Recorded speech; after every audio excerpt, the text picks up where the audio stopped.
met anyone quite like her before.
Halo, Assalamualaikum warahmatullahi wabarakatuh. Good afternoon, Bapak Ibu semuanya. Oke, apakah suara saya terdengar dengan jelas? Is my voice clear? Okay, good. Thank you. Okay, so now, good afternoon, everyone. Thank you so much for coming. Welcome to webinar Teknik Grading Anti-Loading dalam Writing dan Speaking Skill, presented by Atlas. To all inspiring teachers out there, thank you so much for coming. I am Nadia Isnan. I will be the moderator for today's webinar. So, we have an exciting and informative session today with our two expert speakers. But before we dive into the presentation and also the discussion, I would like to share some important notes for today's event. First thing first, jadi yang pertama, I'm going to use more English today. Okay. We are going to use more English today. Okay, so hopefully it works. It's also because today our topic is about productive skill.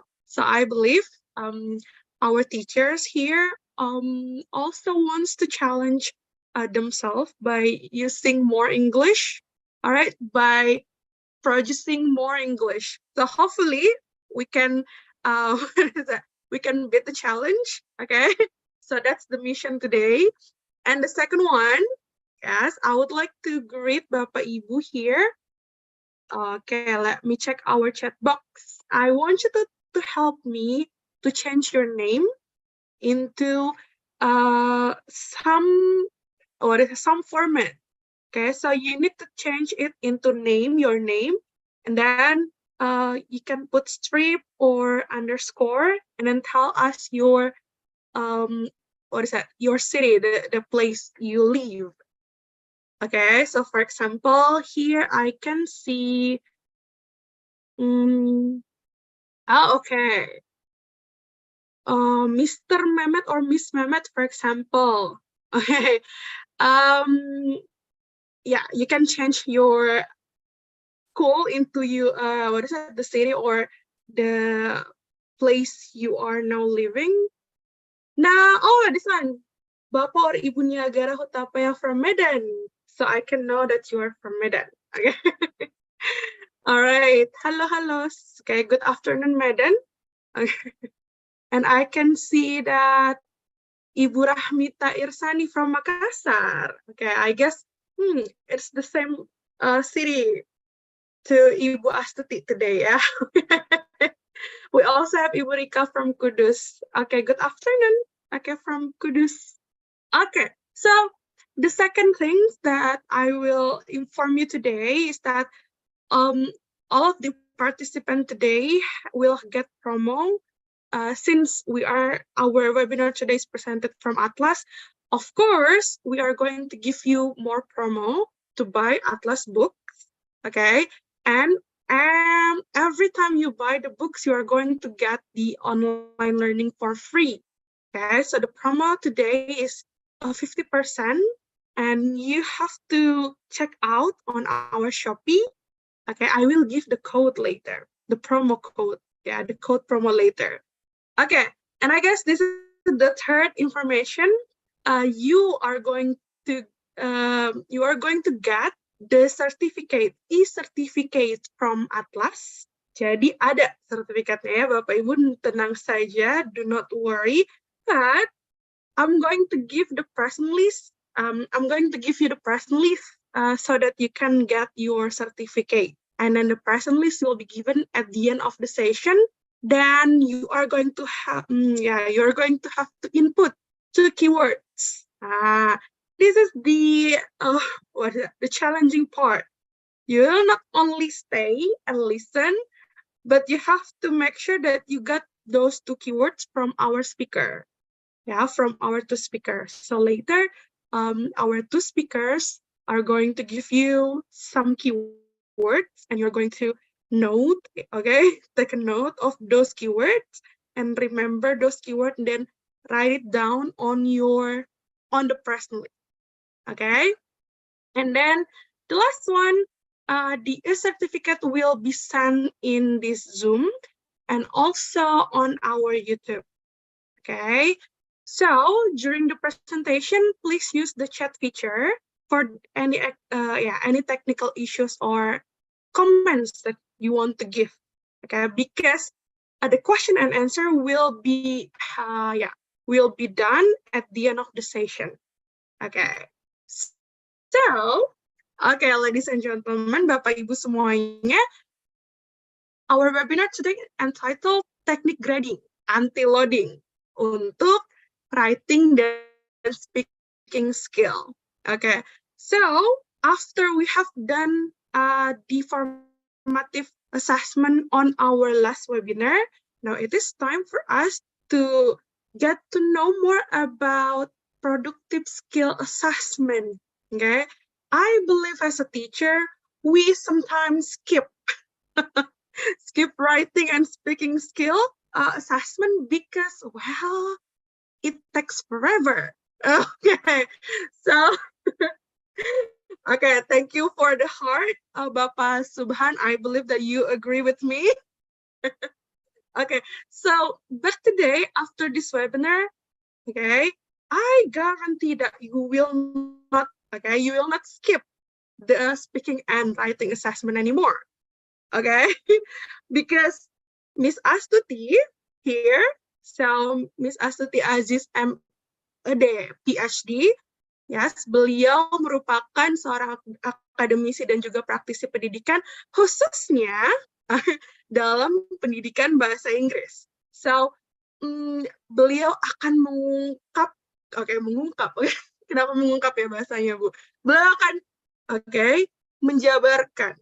She's going to tell us and to give us many kinds of assessment techniques. Okay, and then our second speaker, Mr. Kevin Febrian, BSc. He is an academic manager at an international education institution.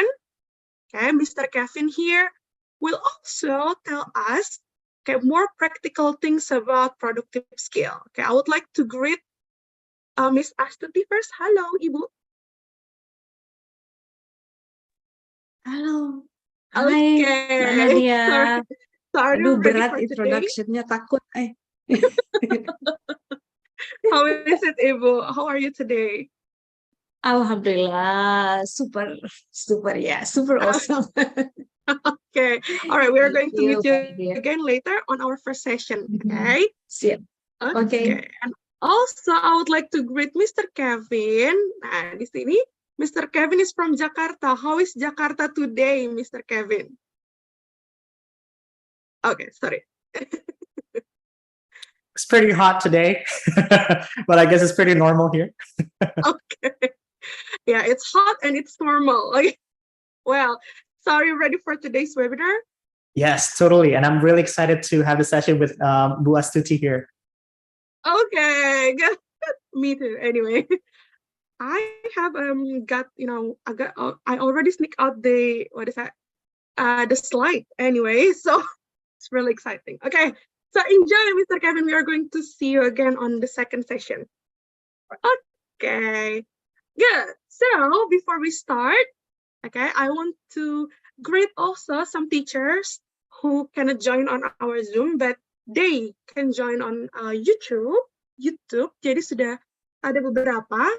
Okay, thank you so much for joining us. Also, I would like to remind you to share this moment on our Instagram so that later more teachers will know that Atlas actually run many weekly webinar. Weekly webinar and workshop so that many teacher out there will get inspired by you if you share this one on your Instagram. Okay, do not forget to tag us at hi.atlas. All right, I guess now without any further ado, Miss Astuti, the floor is yours.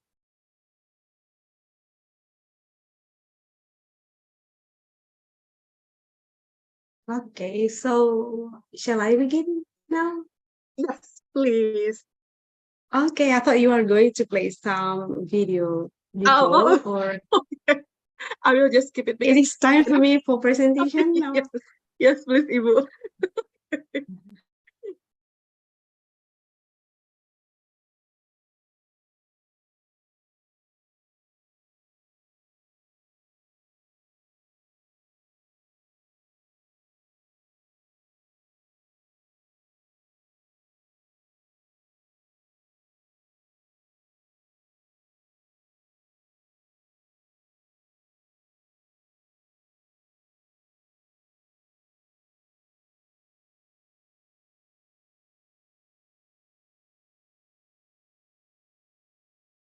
Okay, you can share the screen, but we cannot see the screen.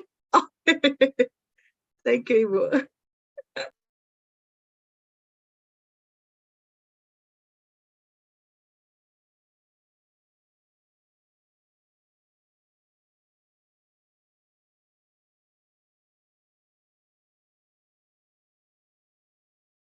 Okay, I guess you're still unmute. So sorry, Ibu.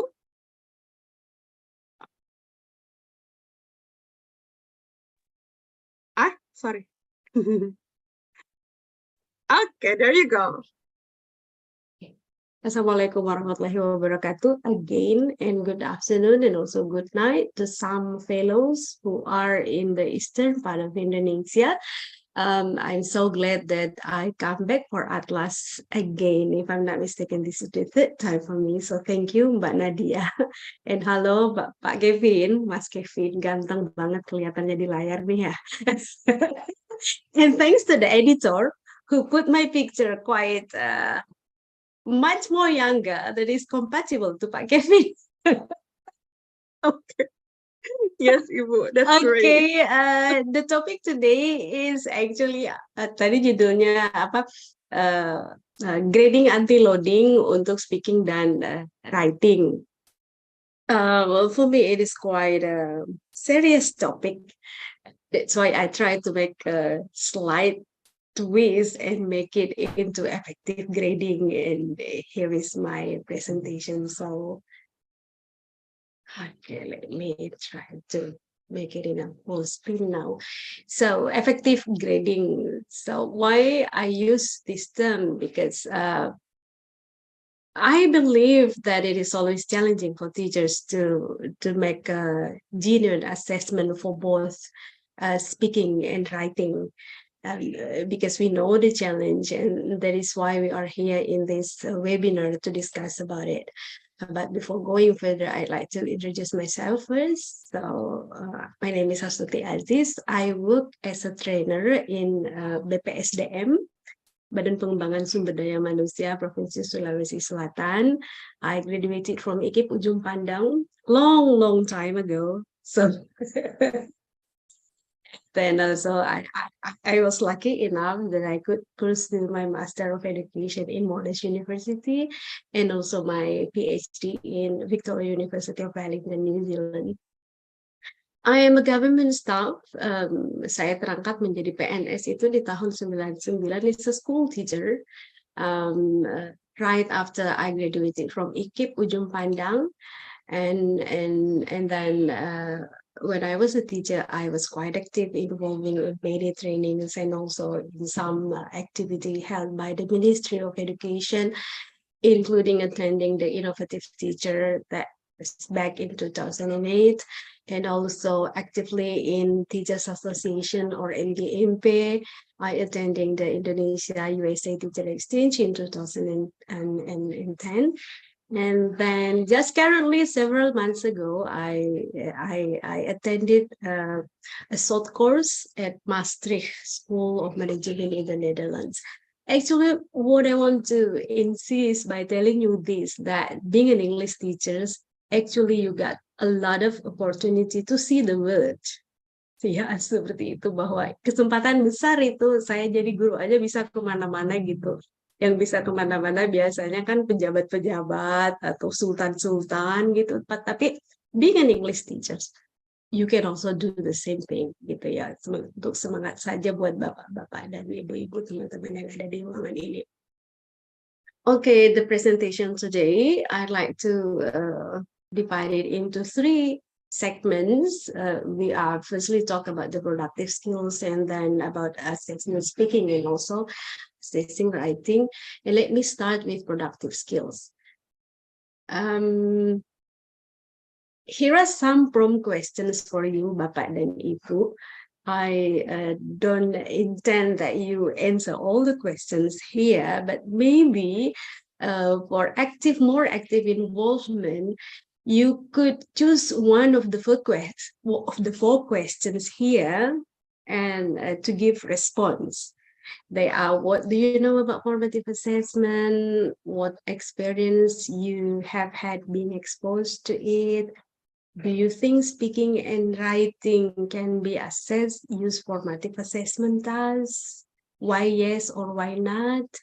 And if you were asked to prepare rubric for assessing speaking skills, which criteria would you include in the rubrics and why? And also looking back at your experience as a learner, how many types of writing can you list? So I'm going back to this because I really want to see if does anybody raise their hand to answer and participate in this interactive session, please. Adakah yang ingin menjawab salah satu dari 4 pertanyaan ini? Please. I hardly could see. I'd like to go.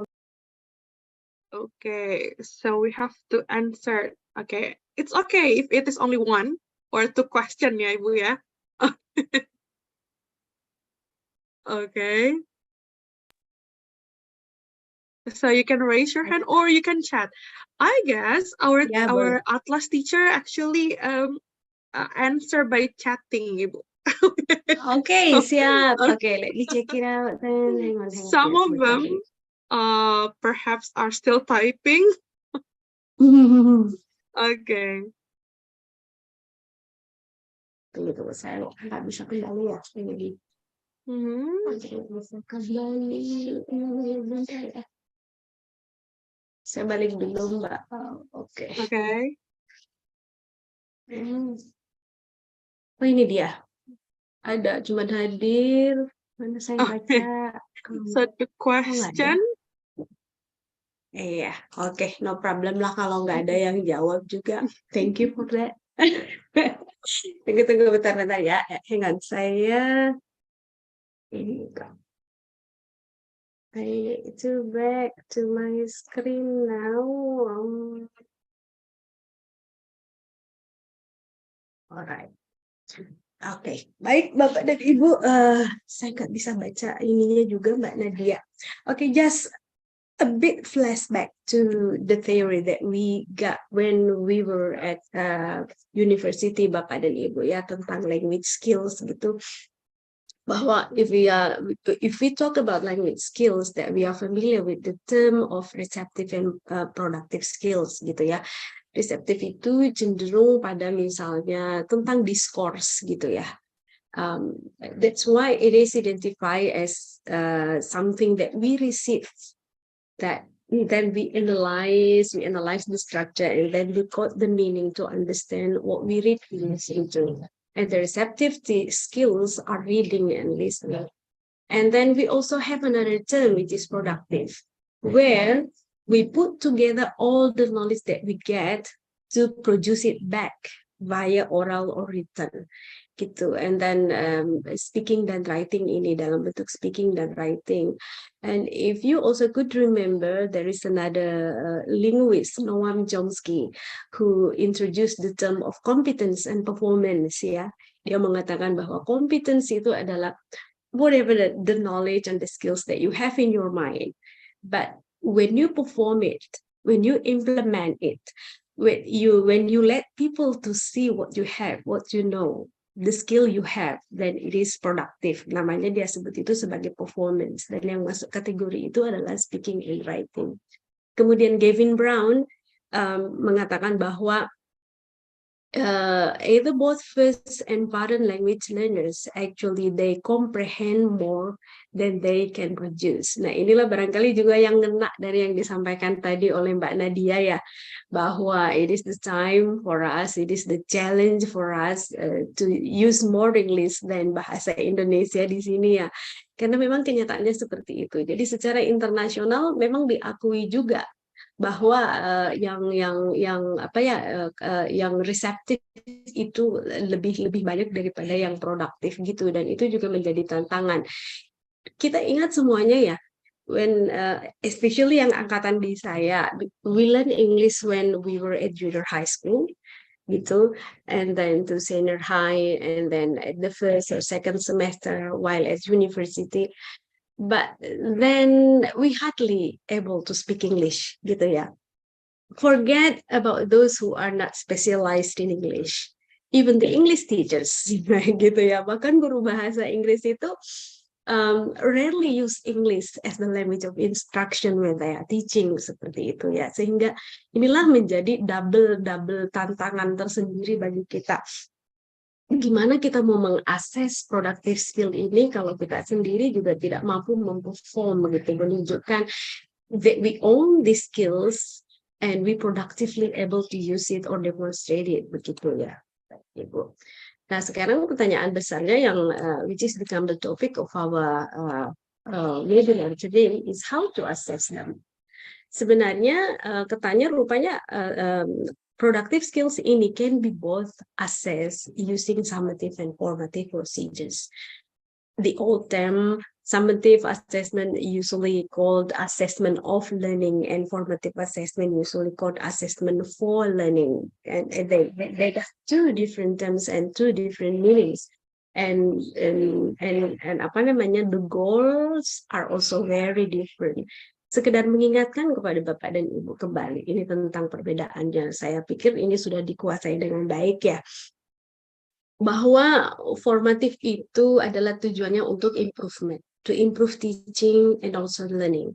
When I say to improve teaching, it means that it relates to teachers.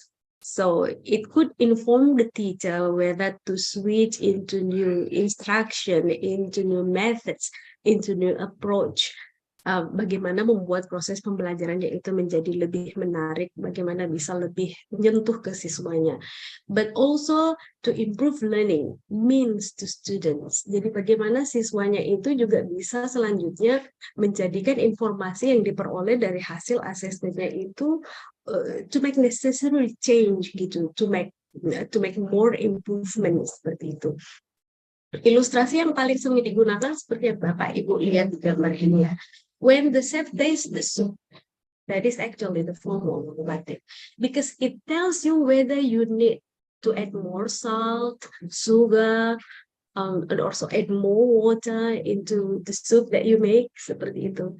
But once everything is ready and you serve it to your guests, gitu, to your family, it's already summative. It is too late to make any adjustment. Malu-maluin aja ya kalau kita ngambil mangkoknya kembali, bawa ke dapur, kemudian nambahin apa gitu ya. Seperti itulah situasinya. It is usually conducted at the end of a period, of a course, dan tujuannya juga berbeda. Kalau di sini tadi misalnya ya di formatif itu kita mengadakannya, kita melakukannya along with the learning process, seperti itu, berlangsung secara terus-menerus. Biasanya kita tidak mencatat dalam artian tidak mencatat secara resmi bahwa ini adalah hasil penilaiannya gitu, tapi menjadi catatan untuk self note bagi kita sendiri bahwa who are good and who are not, and then what should I do next, seperti itu. Di summative, on the other hand, itu use at the end of the term. Tujuannya adalah untuk memberikan grading gitu. Apakah student pass or not, apakah student got A, B, C, or D, apakah dia dinyatakan lolos atau tidak, dan seterusnya, dan seterusnya. Jadi ini adalah dua hal yang berbeda. Nah, speaking dan writing, keduanya bisa menggunakan model summative. kalau Anda mau menggunakannya untuk penilaian itu, tapi bisa juga menggunakan model formatif yang tadi sepanjang pembelajaran berlangsung itu, dan tujuannya adalah to improve teaching and learning. And what I am going to talk today is focus more on formative assessment, both for speaking and writing. Now, let's have a closer look at assessing speaking in a formative way. Nah, ini kita masuk nih jreng-jreng ya, speaking. Assessing learners' speaking ability is of central concern for all language teachers, gitu. Jadi tantangannya di sini adalah yang itu tadi, kita udah bertahun-tahun spend more times,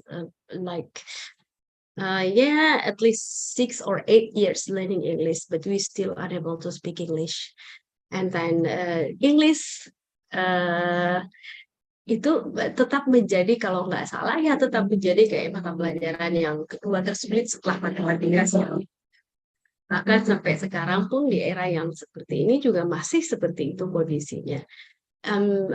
Mungkin the situation that could lead us to think and also inform us and inspire us to create lifelike tasks that will uncover students' ability to interpret and convey meaning to authentic purpose in interactive context. Ini mungkin bisa membantu ya.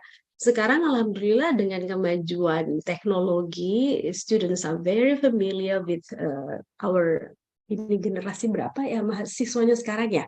Ini they are very familiar and very sangat ini ya, dengan teknologi itu they can access many things through YouTube, to Instagram and TikTok, and everything is very easy. Just the web becomes smaller and global information easily spread, seperti itu, termasuk dengan akses-akses yang menggunakan bahasa Inggris sebagai instruksinya, seperti main game aja gitu ya. Kecenderungannya anak-anak saya juga termasuk main gamenya yang berbahasa Inggris. Jadi mungkin we could consider to also use those sources of activity, the real life activity, as part of our speaking and writing task and assessment gitu. Tetapi ada beberapa pertimbangan bahwa jika ingin kita menggunakan yang model-model seperti itu, maka kita sendiri sebagai guru itu need to have good understanding of the nature of the speaking skills. Sebenarnya nature speaking skill-nya ini apa gitu ya.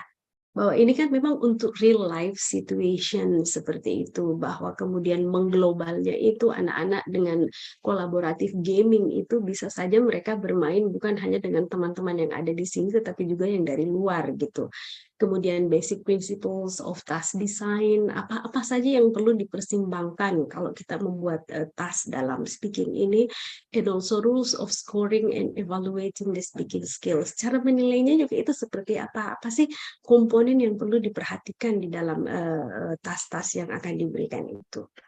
Nah, ini beberapa petunjuk Bapak dan Ibu bahwa effective formative speaking itu setidaknya consider 3 things. Yang pertama adalah embedded in lesson plans and learning activities. Karena terjadi lagi, as I mentioned before, bahwa the main clue of formative speaking or formative assessment adalah it is conducted along with the learning process, seperti itu. Makanya dia harus terlihat di lesson plan juga dan termasuk dalam aktivitas pembelajarannya. Kemudian yang kedua, ini yang cukup challenging juga, ada istilah tailor-made feedback gitu. Tailor-made feedback nanti saya akan jabarkan lebih lanjut pada slide berikutnya. Kenapa mesti ada di sini tailor-made feedback? Karena sebenarnya feedback itu baru bisa dikatakan efektif Bapak dan Ibu when we inform about the student's current position and also the goal that we intend to gain, seperti itu. Jadi supaya dia bisa melihat posisinya dia ada di mana. Makanya ini di sini ada namanya tailor-made feedback. Dan yang ketiga adalah bagaimana kita memberikan pengalaman kepada siswa untuk melakukan self assessment. Ini juga untuk ini lead to self regulation, autonomous learning seperti itu ya. Ini perlunya juga. Nah, kita lihat satu-satu ya Bapak dan Ibu, yang dimaksud dengan embedded in lesson plan itu yang seperti apa. Ada istilah reference to a past learning event. Saya kira kita semua melakukan ini, Bapak dan Ibu, di dalam kegiatan pembelajaran, mulai dari apersepsi ya, dari kegiatan apersepsi, tetapi mungkin kita akan berpikir bahwa how to make the apperception itu, pre-activity itu benar-benar lebih menggigit, bukan cuma sekedar membuat link atau membuat jembatan antara apa yang telah dipelajari sebelumnya dan apa yang akan dibahas sekarang gitu. Dan kita akan melihat bagaimana cara menggunakan RPLE ini di dalam proses pembelajaran yang sebenarnya bisa digunakan either at the beginning, the middle, atau the end of a lesson, seperti itu. Kemudian kalau kita berbicara mengenai persepsi sekedar menghubung-hubungkan itu kan sebenarnya quite easy ya Bapak dan Ibu. Nah, tetapi ini justru benar-benar bisa inform us as a teacher, like the traffic light, ini ditulisannya di sini, traffic light guiding teachers to plan the next step in the most beneficial way for the students. Apakah teachers need to repeat explaining the what is the information or the unit they discuss, or it is time for her or for him to move to the next unit, seperti itu ya. Di sini yang hormati gitu. Nah, seperti apa contohnya kita lihat ya Bapak dan Ibu ini. Untuk reference to a past learning event based on ini Ken Daskin and Hatipoglu nih, bacanya susah nih ya. Ini untuk B1. B1 itu berarti dia intermediate ya. B1 itu berarti intermediate. This activity was designed for grade 7, but can be used to all proficiency level in both accuracy and fluency focus. Untuk describing people. Jadi topiknya adalah describing people, dengan tujuannya adalah to check whether or not students remember and employ correctly vocab and grammar structure used to describe people's physical appearance, and also to show parallelism between describing physical appearance and personal features. Nah, sebelumnya siswa itu sudah belajar yang ini. Nah, jadi ini pas eventnya yang ini. They learn the positive, negative, and interrogative grammatical structure that employed in descriptions of subject, penggunaannya ya, penggunaan does, kemudian have dan adjective, kemudian my untuk kepemilikan, kemudian penggunaan subjek dan adjektif juga. Sementara vocab yang diperkenalkan untuk describe the physical appearance of people ini 3, yaitu mulai dari hair-nya, eyes, dan height dan weight-nya. Nah, kita lihat seperti apa aktivitasnya Bapak dan Ibu. Ini contoh. Can you describe your hair? Diperhatikan ya Bapak dan Ibu. Hang on, saya coba pakai laser point. Mudah-mudahan terbaca di sana. Can you describe your hair? Lalu siswanya menjawab, I short hair. Kita melihat di sini ya Bapak dan Ibu, ini nggak lengkap, ini nggak benar. Tetapi gurunya tetap mengatakan wonderful. You have short black hair. Remember, we use have when we talk about the features we possess. Ini ya berarti dia menekankan kata have di sini. Nah, kita melihat bahwa model feedback yang digunakan oleh guru di sini adalah she repeats the rule for using have after she noticed that it is missing in Baron sentences di sini. Karena Baron tadi mengatakan I short black hair. Tetapi kita melihat bahwa dia tidak dengan serta-merta meminta, apalagi menyalahkan, cenderung menyalahkan, blame atau Baron, atau meminta dia mengulangi kembali kalimatnya itu. Dan yang kita lihat di sini dari proses formatifnya adalah sementara yang sering kita lakukan juga adalah memang formative assessment itu biasanya lebih helpful kalau oral gitu ya. Kemudian teachers also should select the most appropriate way to react to problem. Nah, ini seperti ini. Apakah kita memutuskan untuk mengulangnya? Apakah kita memutuskan untuk siswa meminta dia mengulang kembali kalimatnya dan seterusnya? The decision should be given with the consideration of the lesson stage, activity type, and the mistakes students made. Seperti itu. Kalau yang di sini dia memutuskan untuk repeat the rule in English ini. Dia mengatakan bahwa remember, we use have when we talk about the features we possess. And now let's have a look at the second example, Bapak dan Ibu. Nah, kali ini gurunya meminta seorang siswa untuk dia menunjukkan gambar, kemudian meminta siswa itu untuk describe about people yang ada di dalam gambar itu. Ternyata responnya yang mengatakan Mary are tall, short, slim, seperti itu. Kita melihat di sini bahwa ini salah secara grammar, kemudian secara vocab juga salah. Tetapi kita melihat respon yang diberikan oleh guru ini secara formatif. Interesting. What do tall and short mean? Let me show you. Lalu dia bilang di sini ya, dia menunjukkan kan ini ada dua. Ali and Susan come to the board please. Dia mengundanglah dua orang siswa. Kebetulan Ali ini yang paling tinggi dan Susan kayaknya yang paling pendek di dalam kelas itu ya. Look, Ali is tall and Susan is short. Karena tadi kesalahannya siswanya itu mengatakan Mary are ya, Bapak Ibu ya, seperti itu. Nah, di sini dia emphasis pada kata is-nya itu.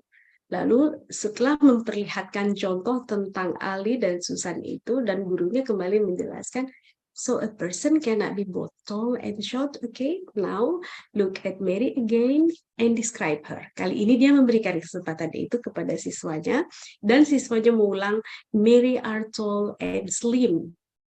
R-nya masih salah, tapi dia udah selesai. Great, gitu.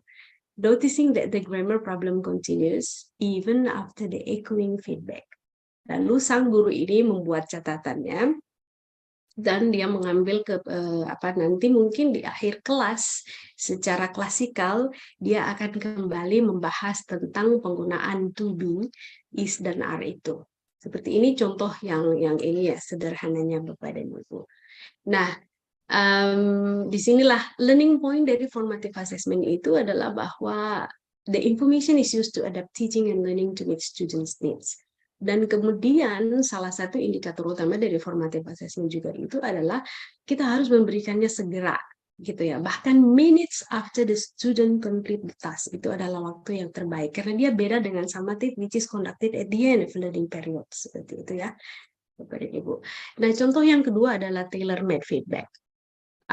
Ini lumayan, ini tailor-made ini, karena yang itu tadi, kita inform the students about their position to the current goal that we are going to achieve. Dia ada di mana dari goal yang akan kita tuju itu. Tapi in order to make it effective, we have to tell them about the specific comment related to each of the evaluated criteria. Seperti itu. Jadi ya, benar-benar sampai detail apa yang kita inginkan ke mereka. Ini rata-rata kesalahan kita adalah memang we expect them to do more, sementara kita tidak membagikan, sebenarnya kita tidak menyampaikan yang kita inginkan itu apa gitu. Jadi ini rubrik itu penting banget. Kita membuat rubrik, kemudian rubriknya we share to our students what do we want from them. Kemudian seberapa bobot yang kita inginkan dari masing-masing komposisi yang ada di situ itu we should tell them, karena seperti itulah itu yang dapat membantu mereka untuk mengerjakan sesuai dengan apa yang kita inginkan. Nah, untuk tailor-made feedback beberapa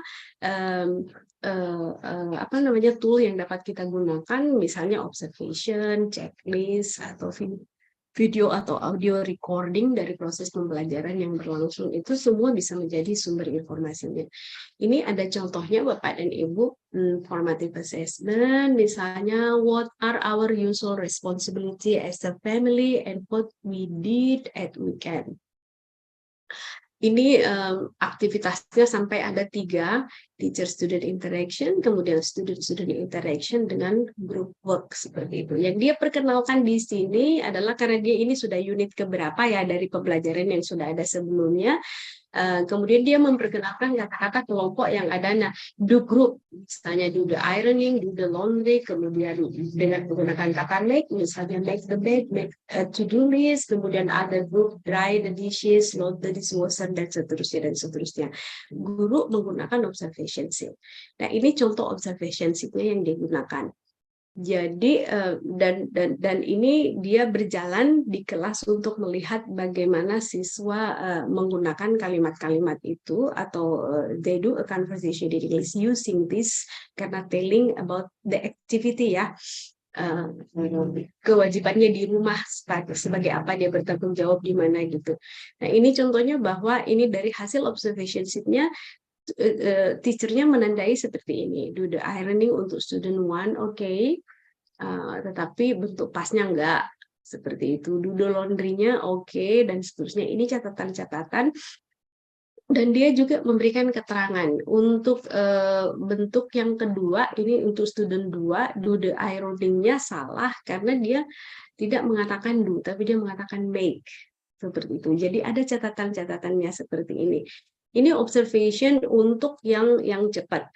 Lalu sang guru ini dia lanjutkan lagi. Dan dia lanjutkan bahwa karena ini tailor-made ya Bapak dan Ibu, jadi tailor-made itu butuh waktu yang lebih karena sekali lagi goalnya adalah to tell the students about their position towards the goal that we are going to achieve, seperti itu ya.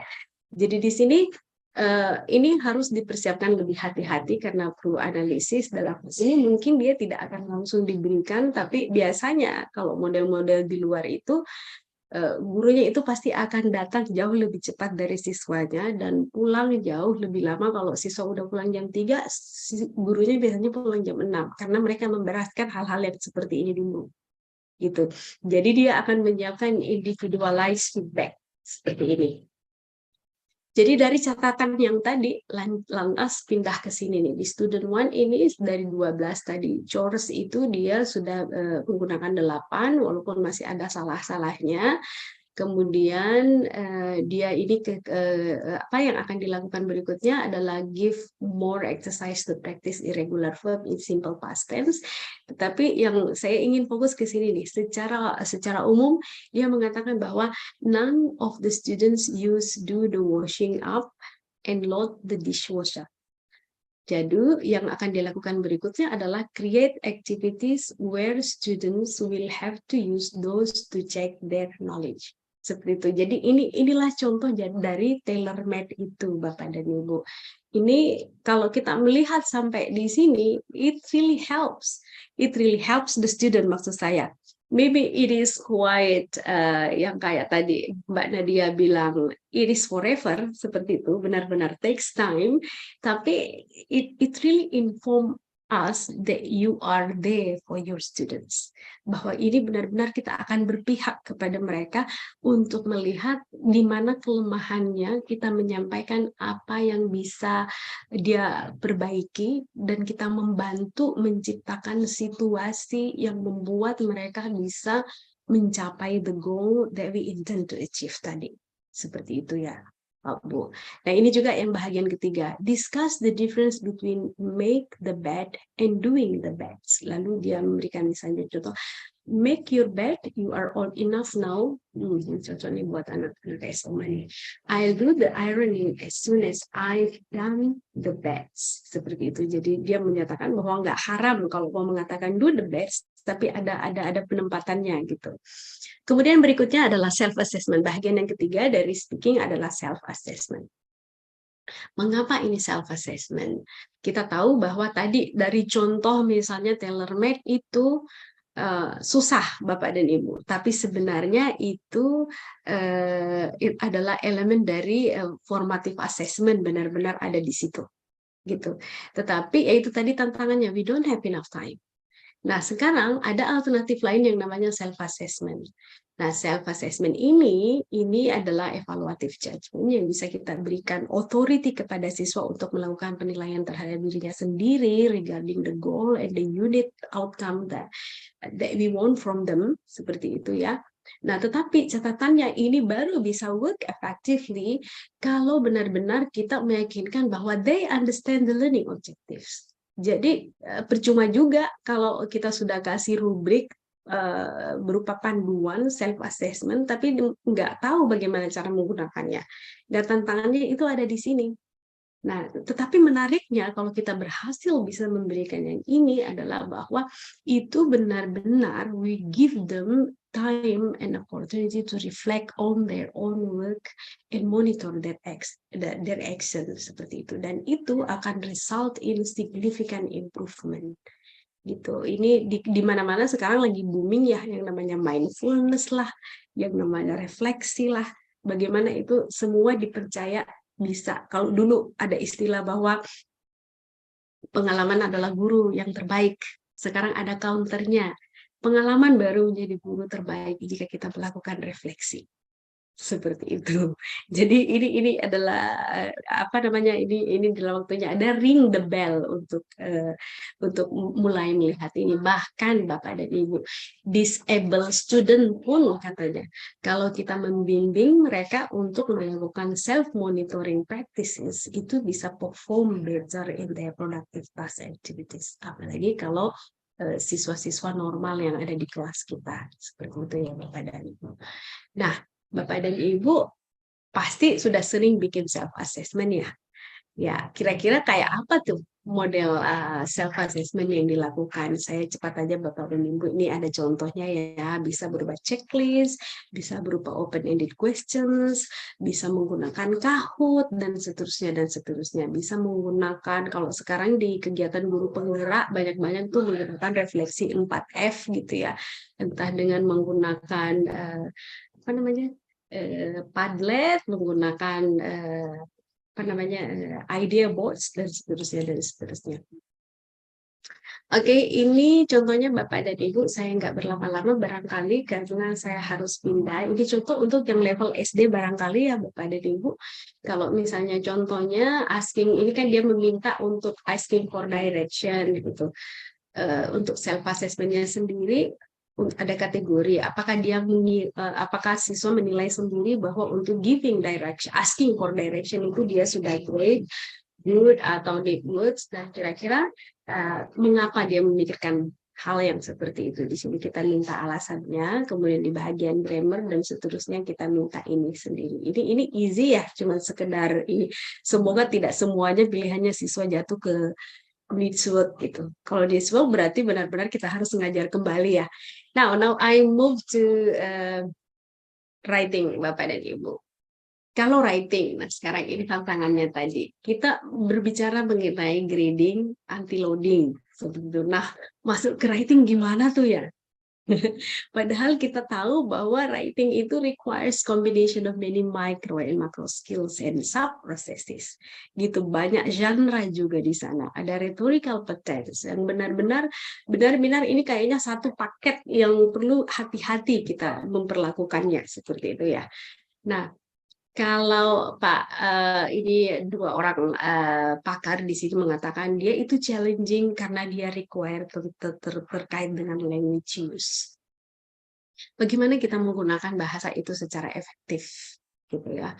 Kemudian juga dia terkait mechanical skills, bagaimana dengan punctuation-nya, bagaimana dengan capitalization-nya dan seterusnya. Treatment of content gitu. Treatment of content-nya ini tentang misalnya bagaimana kalau dikasih topik siswa itu can develop critically and also relate to other information to make the reading passage more comprehensive. Gitu, lebih bisa berterima. Kemudian lagi terhadap stylistic skills-nya. How to make it more descriptive, how to use more descriptive language, how to explain about a trend gitu. Bagaimana kalau misalnya itu dia dikasih grafik untuk yang naik turun, gimana caranya, itu stylistic skill. Dan juga judgmental skill. Judgment skill ini maksudnya adalah they aware about the level of the students and also they aware about the target reader gitu, bahwa yang akan baca ini siapa. Biasanya kan dalam tugas rating itu ada silakan menulis untuk usia gini, untuk general tentang topik apa. Kemudian apakah ini tentang sifatnya genre-nya itu terkait dengan agreement or disagreement atau comparison and contrast dan seterusnya. Ini dia yang membuat writing itu menjadi challenging. Nah, tetapi gini, ada ini according to experts, this is hal-hal yang katanya karakteristik yang perlu diperhatikan yang membuat writing itu menjadi memang sedikit challenging. Yang pertama adalah construct of writing itu. Kita perlu mempertimbangkan age of test taker-nya, kemudian language proficiency mereka, genre-nya, apakah itu masuk kategori official atau personalnya gitu. beda dong kalau misalnya dia diminta untuk menuliskan email, kemudian untuk genre-genre tertentu, kemudian yang kedua adalah isolating writing. Assessing writing is almost always integrated with another skill. Ada bacanya, ada listeningnya. Biasanya kan kalau kita kadang-kadang namanya jadi bingung, ini dictation masuk kategori apa sih, itu dictation masih kategori listening atau writing sih, misalnya gitu ya. Kemudian the aim of the test itu tadi, apakah should be represented together with the way in the exam rubric. Ini penting banget ya, bahwa aim-nya, kemudian juga bobot dari masing-masing yang kita ingin mulai itu seberapa, handwriting-nya, apakah kita mau memperhatikan itu atau tidak, itu urusannya Bapak. Apakah lebih penting memperhatikan spelling, grammar-nya, vocab-nya, paragraph construction-nya, atau originality-nya, dan seterusnya, itu terpulang sekali. Makanya tadi ada pertanyaan, rubrik apa yang ada di dalam rubriknya dan mengapa menggunakan itu. Yang penting ada alasannya. Nah, untuk writing performance yang sebenarnya biasanya berkutat pada 4 ini. Ada namanya imitative writing, ada intensive writing, responsive writing, dan extensive writing. Ini pengkategorian yang dilakukan oleh Gavin Brown dan teman-temannya. Jadi bukan hanya reading ya yang ada istilah intensive reading dan extensive reading. Cepat saja Bapak dan Ibu, kita melihat bahwa di imitative reading ini biasanya untuk level-level yang A1, ya beginner gitu. Jadi kita misalnya memberikan dia menuliskan kembali gitu, fokus on form rather than the meaning and context gitu. Kalau intensive itu adalah dia melihat ke grammar dan sentence formation gitu. Sementara meaningnya itu ditempatkan di level yang berikutnya. Kalau responsif itu adalah sudah menguasai rule sebelumnya dan kita ingin melihat dia pada discourse convention untuk longer written test, dan yang paling challenging adalah extensive writing. Di sini yang misalnya longer, creating long text such as full length essay, articles, ini mungkin cocoknya ke anak-anak SMA ya. Kita lihat masing-masing contohnya. Ini imitative writing task. Contohnya di sini dia itu tadi dictation.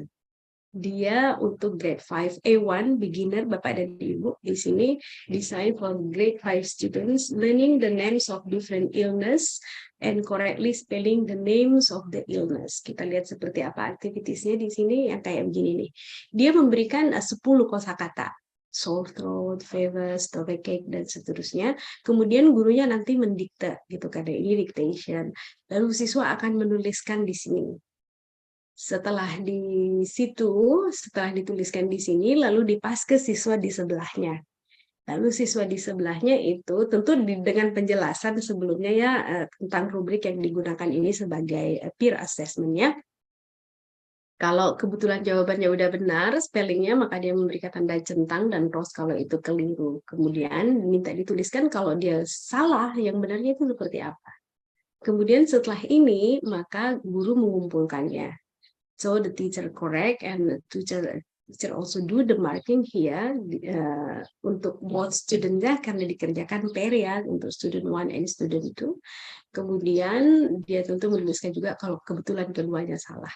Setelah ini, guru juga boleh mengambil kesempatan lagi to share the result or to talk to their students, untuk melihat kembali hasil pemeriksaannya supaya mereka kembali bisa melakukan refleksi dari kesalahan yang telah dibuat itu.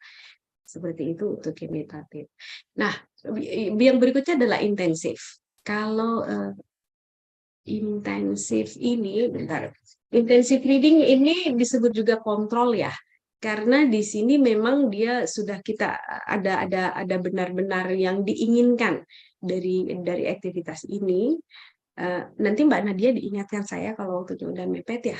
Kemudian intensive writing tool ini good in eliciting the required information as long as the student are familiar with the task and know exactly what is expected from them. Lagi-lagi Bapak dan Ibu, bagaimana bisa meraih ini adalah kalau kita bisa membagikan rubrik dan menjelaskan kepada mereka. Ini contoh aktivitasnya Bapak dan Ibu. Ini juga masih level beginner ya, ini A1 gitu. Tapi silahkan, it can be modified to fit the needs for students at all levels. A day in my city. Gitu. Kebetulan dia sudah dipelajari di sini rutin and talk about likes and dislikes. dengan penggunaan simple present dan juga continuous tense. Sehingga di sini aim-nya adalah to check whether or not students can produce the graphemes and orthographic patterns of English, and also to produce writing at an efficient rate of speed to suit the purpose. Kita lihat seperti apa aktivitasnya, kayak gini nih. Use the words in the parentheses and transform the sentence as shown in the example. Sering sekali kita menggunakan aktivitas-aktivitas seperti ini. I get up at 7 o'clock. Kita mau menggunakan kata she. Lalu new sentence-nya seperti apa? Ini familiar banget ya. Jangankan di SD, di SMP juga kelas 1 kita pakai aktivitas yang seperti ini ya Pak Bu. Lalu is the new sentence correct? Karena kita pakai peer juga. Kalau misalnya salah, silakan ditulis pembenarannya seperti itu. Nah, berikutnya adalah responsive. Kalau responsive writing ini agak longer ya, dia sudah mulai tapi masih lebih pendek daripada extensive. Di sini biasanya berisi brief narratives, sequence of events or description. Ini sudah ada di bahasa Inggris SMP kelas 2 dan kelas 3 saya kira. Kemudian essay based on interpretation of chart, graphs, and tables. Ini mungkin yang agak menantang. Kemudian paraphrasing. Nah, ini penting banget nih paraphrasing. Ini ilmu yang bapak-bapak, ibu-ibu benar-benar sangat butuhkan sebagai kita ini untuk baik sebagai guru, sebagai mahasiswa kelak. Because we got the rule, if you're familiar with the term of plagiarism, seperti itu Bapak dan Ibu, dalam dunia tulis-menulis, kuncinya ada di paraphrasing ini. Gitu, bagaimana we can retell the information from others using our own words. Dan itu memang benar-benar perlu dilatih sejak dini gitu ya. Responses to the reading of an article or story or short lab or book reports that have structured formats, sudah ada formatnya ya, dan juga summarize of longer text. Ini juga menjadi yang agak berat sedikit. Ini sudah masuk ke artikel, stories, report books, dan seterusnya. Nah, contohnya lagi kayak begini. Ini B1, intermediate. The exercise was designed for grade 7 student, but it can be modified also. Environment. Di sini topiknya adalah environmental problem. Ada macam-macam karena kebetulan ada di buku teksnya ini ya. Kemudian ada guided question to help students to write short, simple reports related to environmental issues. Kemudian untuk ujung-ujungnya ini adalah bagaimana mereka memahami tentang isu-isu itu. Kayak begini nih prompt questions-nya. What is the environmental problem that threatens the part of all of your country? Di sini untuk pertanyaan, karena sebenarnya fokusnya ada pertanyaan what, where, how, why, who, dan seperti itu ya Bapak dan Ibu. Sebentar, saat ini semuanya terjawab, maka nanti boleh dilanjut, mereka bisa menjadikannya menjadi paragraf yang lebih padu begitu. Menyambung-nyambungkan informasi ini sehingga menjadi paragraf yang padu. Seperti itu. Nanti ada map-nya juga bahkan sampai itu. Nah, berikutnya adalah extensive writing.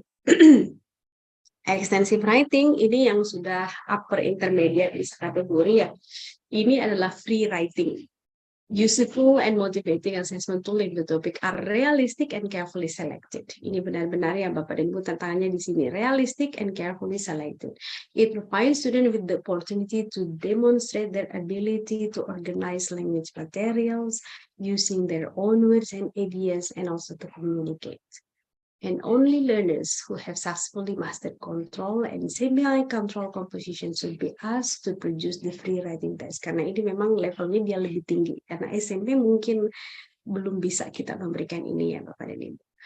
Beberapa suggestion untuk kegiatan ini yang tadi terkait dengan bahwa real life-nya adalah authentic, kemudian meaningful situation, will define problem that could motivate students to write, kemudian genre-nya juga benar-benar diperjelas formal dan informalnya, apakah kita mau short story atau newspaper article atau email atau personal letter. Kemudian jangan kasih judul katanya, avoid giving students composition title karena biasanya itu akan menghambat, it will block them. Kalau misalnya kita kasih, jadinya kayaknya pikirannya menjadi stuck di situ aja. Kasih tema aja yang besar, kasih tema besar dan itu bisa lebih kayak bisa macam-macam seperti itu. And also avoid topic or titles that are controversial. genocide, racial inequality, religious belief itu sebisa mungkin jangan dibahas. Ini contohnya ya. Portfolio related to educational material creation. Nah, rupanya ini dia lebih materinya pada natural disasters. Ada sudah mereka mempelajari sebelumnya tentang types of earthquakes di sini. Kemudian subtopicsnya seperti ini Bapak dan Ibu. Tapi intinya adalah how to survive a natural disaster. Aktivitasnya seperti ini. Ini dia bikin sampai 4 minggu, Bapak dan Ibu. Jadi week 1-nya natural disasters-nya. Seperti ini, try to learn as many things about natural disasters happening in places with different climate and geography. Seperti itu. Jadi yang expected-nya adalah ini dia bisa menggambarkan dalam 100 kata. Formative assessment yang bisa dilakukan adalah checklist dan evaluation criteria for self-reflection, kemudian identify students with familiar issue and put them in groups. Kalau kebetulan ternyata ada yang mengambil tema serupa, dikelompokkan aja sambil supaya mereka bisa bekerja lebih ini. Di minggu kedua itu sudah relief organization for natural disaster, topiknya pindah lagi. Find information about relief organization for natural disaster. Ini bisa menjadi you can give them new experience, and also knowing such new information about those kind of organization, what are they, what are the responsibility, how they get money, dan seterusnya dan seterusnya. So the report about a group of organization helping people survive, seperti itu. Ini bisa menjadi self assessment dan juga group assessment. Di minggu ketiga, disaster survival educational materials, dia sudah membuat poster, pamflet, atau video. Nah, balik lagi nih, kalau masih misalnya basic kegiatan guru penggerak, ini ada namanya diferensiasi produk ya. Terus sesuai dengan peminatannya siswa, dia kuatnya di mana. Whether they are good at visual, they are good at kinesthetic, or audio, seperti itu tipenya. And then so the produknya itu tergantung pada itu semua. Ini kolaborasi karena biasanya di sini akan ada presentasi secara kelompok yang akan dilakukan supaya juga lebih memudahkan guru untuk melakukan penilaiannya nanti ya. Dan di minggu keempat ini yang serius Bapak dan Ibu. Natural Disaster Survival Information Day, where the teacher divided into 2 main activity. The first one is presentation day. Nah, menariknya nih, kalau di model-model yang ini, memang ada yang seperti ini ya Bu, ini real. Saya mengalami yang seperti ini, diundang untuk menghadiri event-event yang seperti ini. So parents are invited to see this kind of activity, untuk melihat apa yang sudah dikerjakan oleh anak-anak kita. Kemudian each student is given a space and stand where they can display their maps and reports. Anak-anak itu senang banget kalau dikasih kesempatan seperti ini. Dia dengan bangganya akan berbicara, menunjukkan apa yang telah mereka kerjakan gitu. Parents and other grade level students walk around the hall. Di guru penggerak kemarin ada juga kegiatan seperti panen raya ya, kalau nggak salah ya, acara panen raya di Lokakarya itu teman-teman guru aja yang dikasih untuk menunjukkan apa yang telah mereka kerjakan selama program itu. Sumringahnya luar biasa gitu ya. Itu sampai ke siswa juga tentu merasakan hal yang sama gitu. Natural disaster survival information material berupa portfolio. Ini kenapa portfolio? Karena di sini adalah kesempatan kita melihat yang kita nilai akhirnya nanti adalah portofolionya. Mulai dari awal dia mengumpulkan materi, kemudian bagaimana mereka menyusun itu sampai akhirnya sampai kepada ini yang presentationnya itu. Ini menjadi satu kayak a process that we hope they could smile by doing it at the end of the day, seperti itu, bahwa ini proses yang sudah saya lalui gitu dan alhamdulillah menghasilkan sesuatu. Nah, kemudian formative feedback untuk portfolio yang dapat kita lakukan kurang lebih seperti ini Bapak dan Ibu. Jadi evidennya, dokumentasi experience by the learner, all the material placed, catalog and presented correctly, apakah sudah dipenuhi itu. Kemudian reflection-nya, commentary by the learner on experience and learning that has resulted.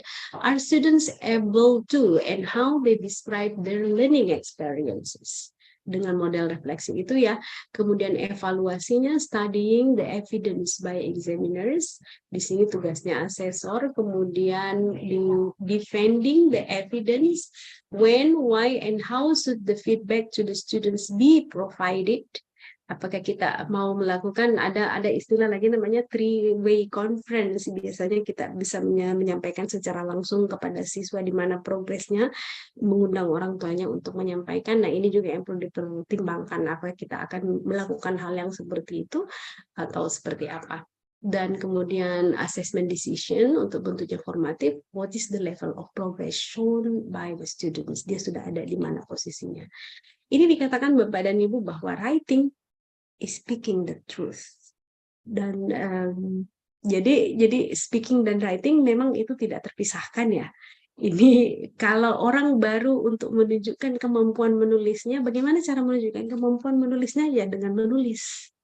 Karena by writing, you could demonstrate about the number of vocabulary that you master, about how well are you in mastering the grammar, and also how well are you in mastering the coherence and the cohesion of composing a paragraph. Yang seperti itu semuanya akan kelihatan. Jadi memang yang itu tadi, kalau kita balik lagi berbicara bahwa anti-loadingnya writing itu challenging benar-benar, apalagi ya yang hiburannya ke Bapak dan Ibu, mungkin di luar ini bisa dengan sangat mudah dilaksanakan karena number of students are limited compared to us. At least now for junior high school teachers, they have around 36 students or something. Tapi hiburannya adalah Bapak dan Ibu, karena Ibu punya tantangan yang lebih besar, effort lebih besar yang dibutuhkan. Jadi percaya deh, pahalanya pasti lebih besar dari teman-teman kita yang sudah ada di negara maju itu ya. Oke, saya kira demikian yang dapat saya sampaikan, Bapak dan Ibu. Thank you very much for listening. And now I return to Mbak Nadia. I am ready to listen to any comment or questions you may have. Thank you very much. Okay, thank you so much, Ibu. So, okay, so please give big round of applause to Ibu Astuti. Okay, I really love the part when Ibu Astuti shows the conversation when it is about speaking and giving feedback. Because I still remember as a student, okay, I used to be a student, of course. I remember a lot until now. The feedback that my teacher gave to me when I was in senior high school regarding my speaking. So yeah, it is so meaningful to students when it comes to feedback. Okay, thank you, Ibu, for reminding us again about the importance of feedback in having assessment, especially this productive skill. Okay, all right. Now it is time for us to have question and answer session. So Bapak Ibu yang join on our YouTube, you also can have, okay, you also can have question, you also can ask question. So I will go to YouTube, and if Bapak Ibu here in our Zoom, you want to ask, you can raise your hand, okay, and I will try to unmute you, or you also can type on our chat box. Okay, so if you have any question, please. Okay, now I would like to go to our Zoom. Oh yeah, so I also would like to remind Bapak Ibu that our present list will be given at the end of the session, okay, as well as the keywords. So, okay, any question? Mungkin sedang typing ya Bapak Ibu. Oke, tapi kalau misalnya agak panjang pertanyaannya, if you have a long question, please do not hesitate to raise your hand. Ya, oke. Alright. Nah, mungkin biasanya, iya, mungkin antara dua nih Bu ya. Kalau nggak ada pertanyaan tuh, oke, sangat sudah paham banget atau masih overwhelming nih Bu ya. Nah, ini ada Bapak Andi Sirajudin. Okay. So Bapak Andi, halo Bapak. Halo. I'm trying to unmute Pak Andi Sirajudin.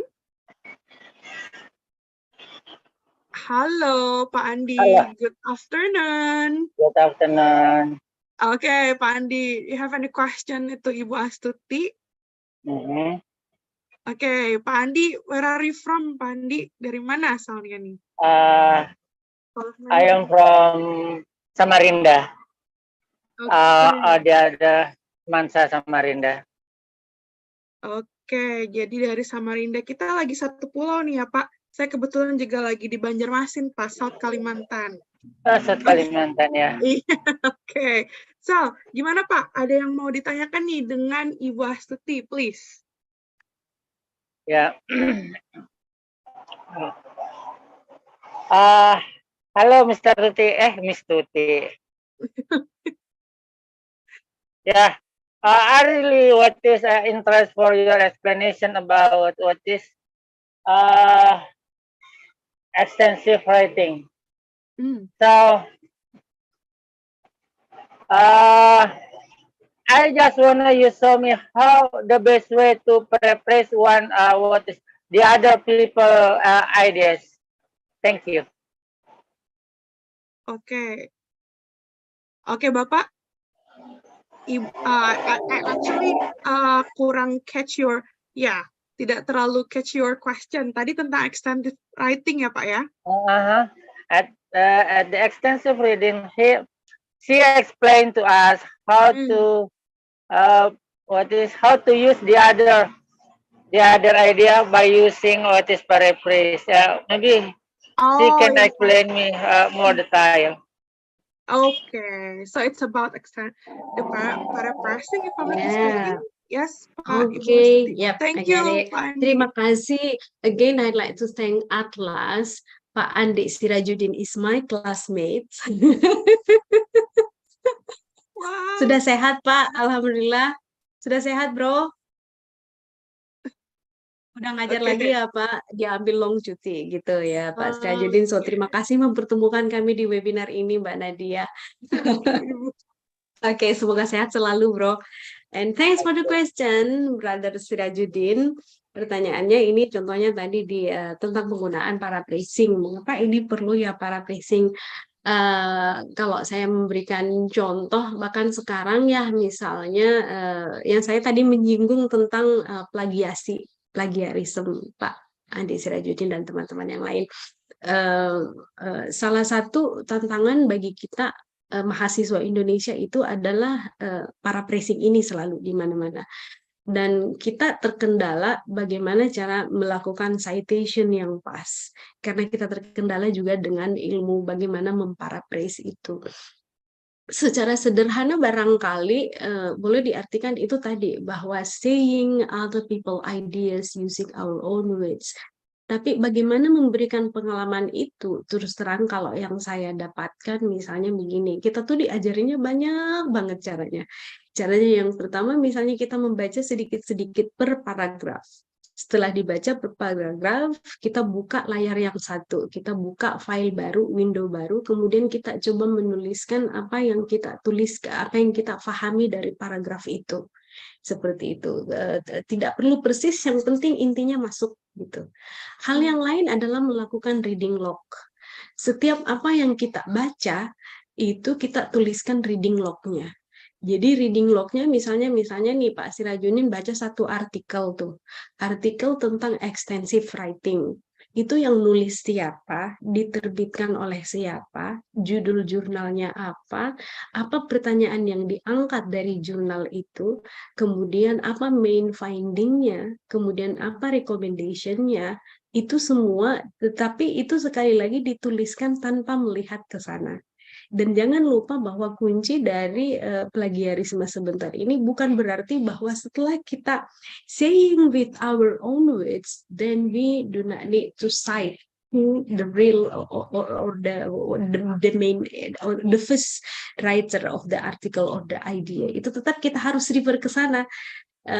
Plagiarisme bukan berarti bahwa kita tidak, itu adalah wujud penghargaan ya, how to appreciate other people idea, no matter whether you use direct citation or indirect citation by doing paraphrasing.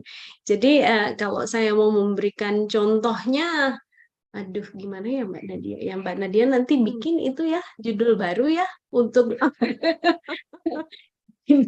bagaimana teknik memparaphrase, karena itu ilmunya teknik banget itu Bener-bener. teknik yang jelas kita memberikan pengalaman. Saya kira satu hal yang bisa mungkin menjadi ide baru buat Pak Andi Sirajudin dan teman-teman yang lain, bahwa ini satu ilmu dasar barangkali yang benar-benar perlu kita guru siapkan sejak dini seperti itu. Sekali lagi saya katakan bahwa itu sangat-sangat penting, dan kalau Anda terbiasa, insya Allah itu dengan sendirinya akan terbentuk. Seperti kalau yang saya lakukan misalnya untuk PowerPoint di hari ini, saya mengambil dari berbagai artikel untuk dikombinasi, tetapi saya tidak lagi copy paste ke situ, tapi menggunakan ini yang paraphrasing itu, seperti itu, Pak Sirajudin. Thank you. Oke. Hope Yeah. Jan. Sehat Thank selalu, you bro. so much, Miss Astuti dan juga Pak Andi Sirajudin. Yes. Dan ini benar kata Bu Astuti tadi, bahwa ketika saya SMA tuh Bu memang belum ada tuh Bu SMA SMP praktis untuk masuk ke paraphrasing gitu. Dan itu dikenalkannya pada saat kuliah gitu ya. Dan mungkin sampai sekarang juga seperti itu. Jadi it's going to be great if we as a teacher give a students some encouragement, some activities untuk bisa practice paraphrasing ya Bu ya. Okay, really nice highlight for today. Thank you. And now there is a question on our chat box dari Ibu Delvina Gemeli. Nah, ini Ibu Alvina tuh bertanya Bu tentang sebenarnya agak lebih general, tidak terlalu spesifik ke dalam produktif dan ya produktif skill-nya, tapi mungkin bisa kita spesifikasikan kali ya Bu ya. Jadi pertanyaannya, untuk tingkatan SMP atau MTS, biasanya ketika SD tidak ada pelajaran bahasa Inggris. Apakah saya harus mulai dari materi basic agar disesuaikan dengan pengetahuan awal siswanya? Nah, mungkin ini sama, akhirnya tuh berhubungan gitu ya Bu ya, dengan productive skill-nya nih. Reseptifnya saja belum diajarkan gitu ya. Nah, bagaimana mau mengulik ke produktifnya nih Bu? Oke, please Ibu Astuti. Oke, ya ini juga menjadi pertanyaan besar bagi kita ya Pak Bu. Dulu bahasa Inggris diajarkan di SD, sekarang kok enggak ya di beberapa, kalau yang mainstream school ya, kalau di sekolah negeri kayaknya enggak lagi ya mengajarkan bahasa Inggris di level SD ini. Saya teringat pada salah seorang, kebetulan saya adalah fasilitator di grup menggerak, dan beberapa minggu yang lalu tuh ada CGP saya yang berbahasa Inggris di Papua. Dia menyatakan bahwa yaitu tantangannya dia adalah menghadapi siswa yang seperti ini. Siswanya ada walaupun tidak lagi diajarkan di SD, tetapi ada beberapa siswa yang punya akses untuk kursus gitu. Ada yang tetap menunjukkan intensi untuk kursus. Dan yang dia lakukan adalah dengan cepat dia melakukan formative assessment untuk melakukan diagnostik. Bapak dan Ibu, barangkali Atlas sudah pernah melaksanakan webinar tentang diagnostik assessment Ibu ya. Jadi bagaimana diagnostik itu masuk kategori formatif, karena diagnostik harus dilakukan secara individual untuk bisa mengetahui siswa kompetensinya ada di mana, dia kekuatannya apa, kekurangannya apa. Kemudian yang dilakukan oleh ibu tersebut, yang ibu itu dia memang melakukan diagnostik, kemudian mengelompokkan siswanya, mana yang tadi punya base, mana yang tidak. Kemudian dia membuat tugas, ketika dia menjelaskan satu konsep, kemudian dia memberikan latihan, maka level latihan yang dia berikan kepada siswanya itu berbeda. Ada yang tadi yang sudah punya basic, dia buat lebih challenging, sementara yang enggak dia buat tidak, atau dia buat lebih ramah, kurang lebih seperti itu, sesuai dengan levelnya sendiri. Nah, ini juga Ibu bisa disiasati misalnya dengan, kalau Ibu mau bertransformasi didudukan di kursinya, di model kursinya itu, misalnya saat melakukan peer assessment. Jadi misalnya satu siswa yang agak lemah didudukkan dengan yang tadi yang Ibu dapat informasinya dia sudah intake-nya udah lebih bagus, itu menjadi pair-nya, sehingga dalam melakukan peer assessment di mana contoh-contoh tadi misalnya kalau bentuk subjeknya I make my bed seperti itu, kemudian diganti menjadi she, dudukkan sehingga teman yang tadi lebih ini bisa berkontribusi terhadap improvement dari temannya itu, Bapak dan Ibu. Jadi kalau pertanyaannya adalah apakah harus saya mulai dari materi basic disesuaikan dengan pengetahuan awal siswa? Memang apa gunanya juga Ibu kalau kita mau misalnya berlanjut mengejar kurikulum targetnya, tetapi sementara nanti bakalan nggak dapat apa-apa karena basicnya agak jadi kuasa. Saya ngapain mau ngambil yang level yang lebih tinggi? Jadi mungkin memang kita perlu menghabiskan waktu berpikir lebih banyak untuk bisa lebih kreatif. Yang ini kita kan yang kita inginkan adalah berpihak, keberpihakan kepada siswanya gitu. Bagaimana agar kita bukan hanya dikejar oleh tadi aspek accountability dalam improvement, accountability dalam assessment. Accountability itu artinya pertanggungjawaban ya Pak Bu. Bagaimana kita mempertanggungjawabkan bahwa kita sudah menjalankan kurikulum ini dengan benar. Tapi di atasnya itu ada namanya improvement, bahwa kita mengajar, kita melakukan assessment itu adalah to improve teaching and learning gitu. Jadi bagaimana supaya teaching kita bisa lebih berkualitas dan learningnya student bisa lebih improve, seperti itu intinya Bu ya. Jadi semoga ini bisa membuka, mencerahkan, dan membuat Ibu bisa lebih kreatif. Karena Ibu lah yang paling tahu siswa-siswanya gitu ya Bu. Bu Delvina. Delvina. Thank you Bu Delvina. Alright, thank you so much Ibu Delvina and also Ibu Astuti atas pencerahannya. Benar-benar kayak langsung praktikal gitu dijawab oleh Ibu Astuti yang bisa langsung Ibu Delvina dan Bapak Ibu semua di sini langsung praktekkan gitu ya. Jadi memang di rangkaian awalnya tuh diagnostik dulu nih ya Bu ya. Nah, oke. Nah, mungkin kalau misalnya saya kasih sekitar 2 menit lagi. Kalau Bapak Ibu ada pertanyaan nih, nggak apa-apa. 2 menit lagi. Kalau enggak, saya yang jawab, yang bertanya loh. Oke. How is it? Is it clear enough untuk Bapak Ibu semuanya? Oke, Ibu Liz udah angguk-angguk nih, berarti udah enough. Oke, siap langsung mempraktekkan ya Bu Liz ya. Oke. Alright. So, I think it is time for me, Ibu Astuti, untuk menanyakan what is our keyword for today? Oh. Okay, the keyword from me is oral and written skill. Okay, oral and written skills. Okay. Okay, so catat ya Pak Bu ya, oral and written skills. Oral and written skill. Okay, so what is the connection of our today's of your presentation today, Ibu, for the keyword? Ya, karena kita berbicara mengenai productive skills ya, dan itu tentang speaking dan writing, dan tentu saja jadi speakingnya itu di oral dan writingnya itu di written gitu. Jadi di skillsnya, dan kita fokusnya tadi pada bagaimana assessment yang sifatnya formatif.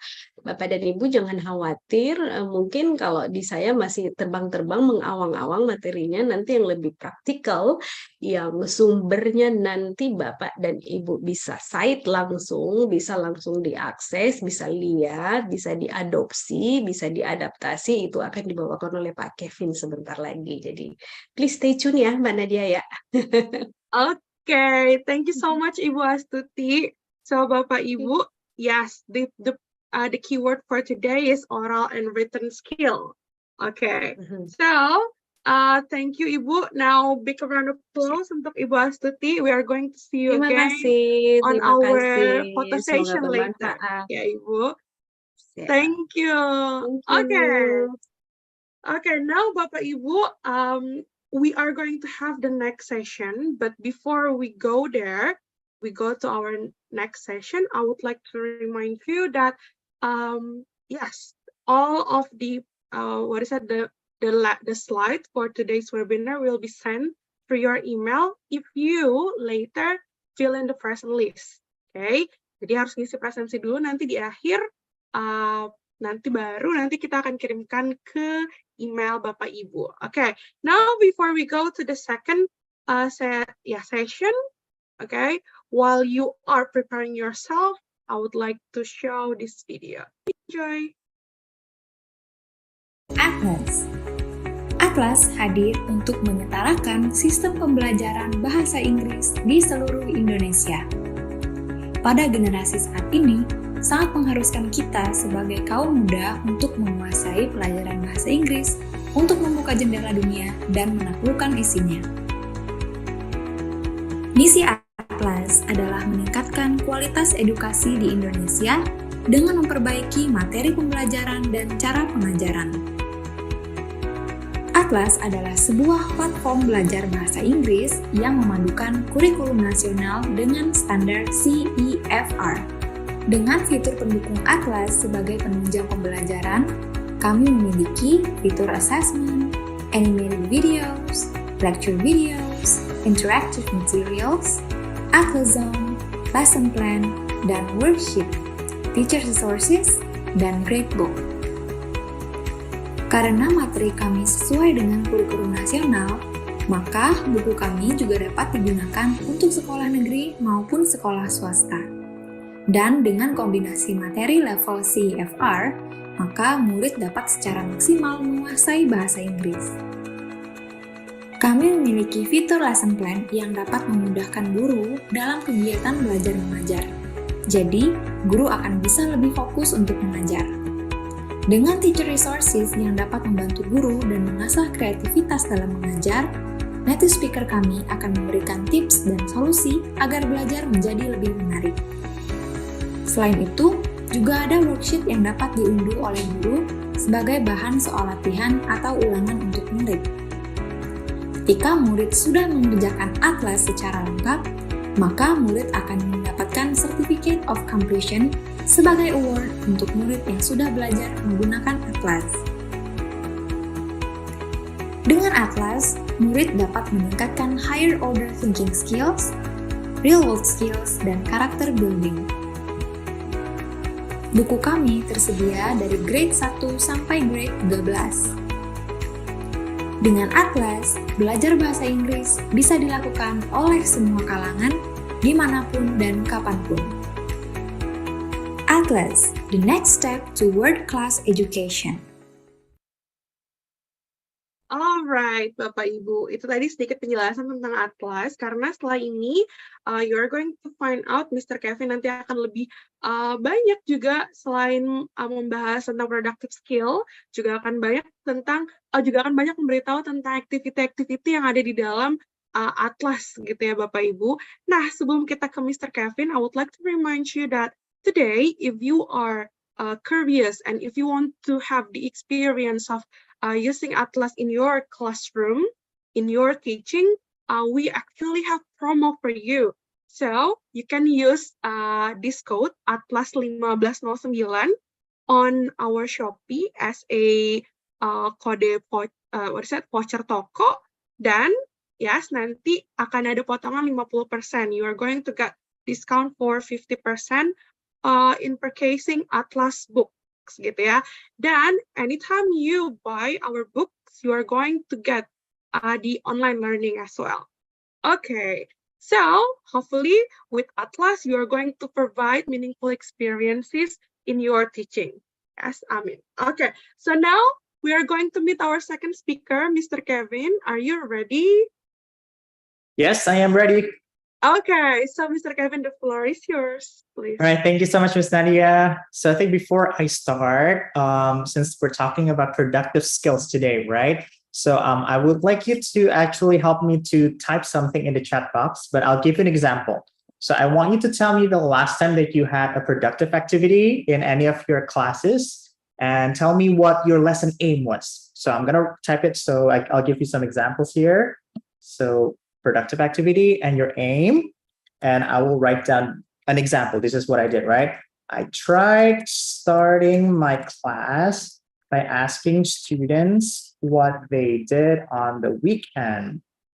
I would like to see if they were able to use the vocabulary we learned last week. So take your time. There's no rush, as Miss Nadia has said earlier, right? We have a lot of people who love typing here. So I will just read them like throughout the session. But I will share my screen right now. So please write it, type it down, or if you want to share it later, feel free to do so as well. So let's see. All right. Please give me a thumbs up if you can see my slide.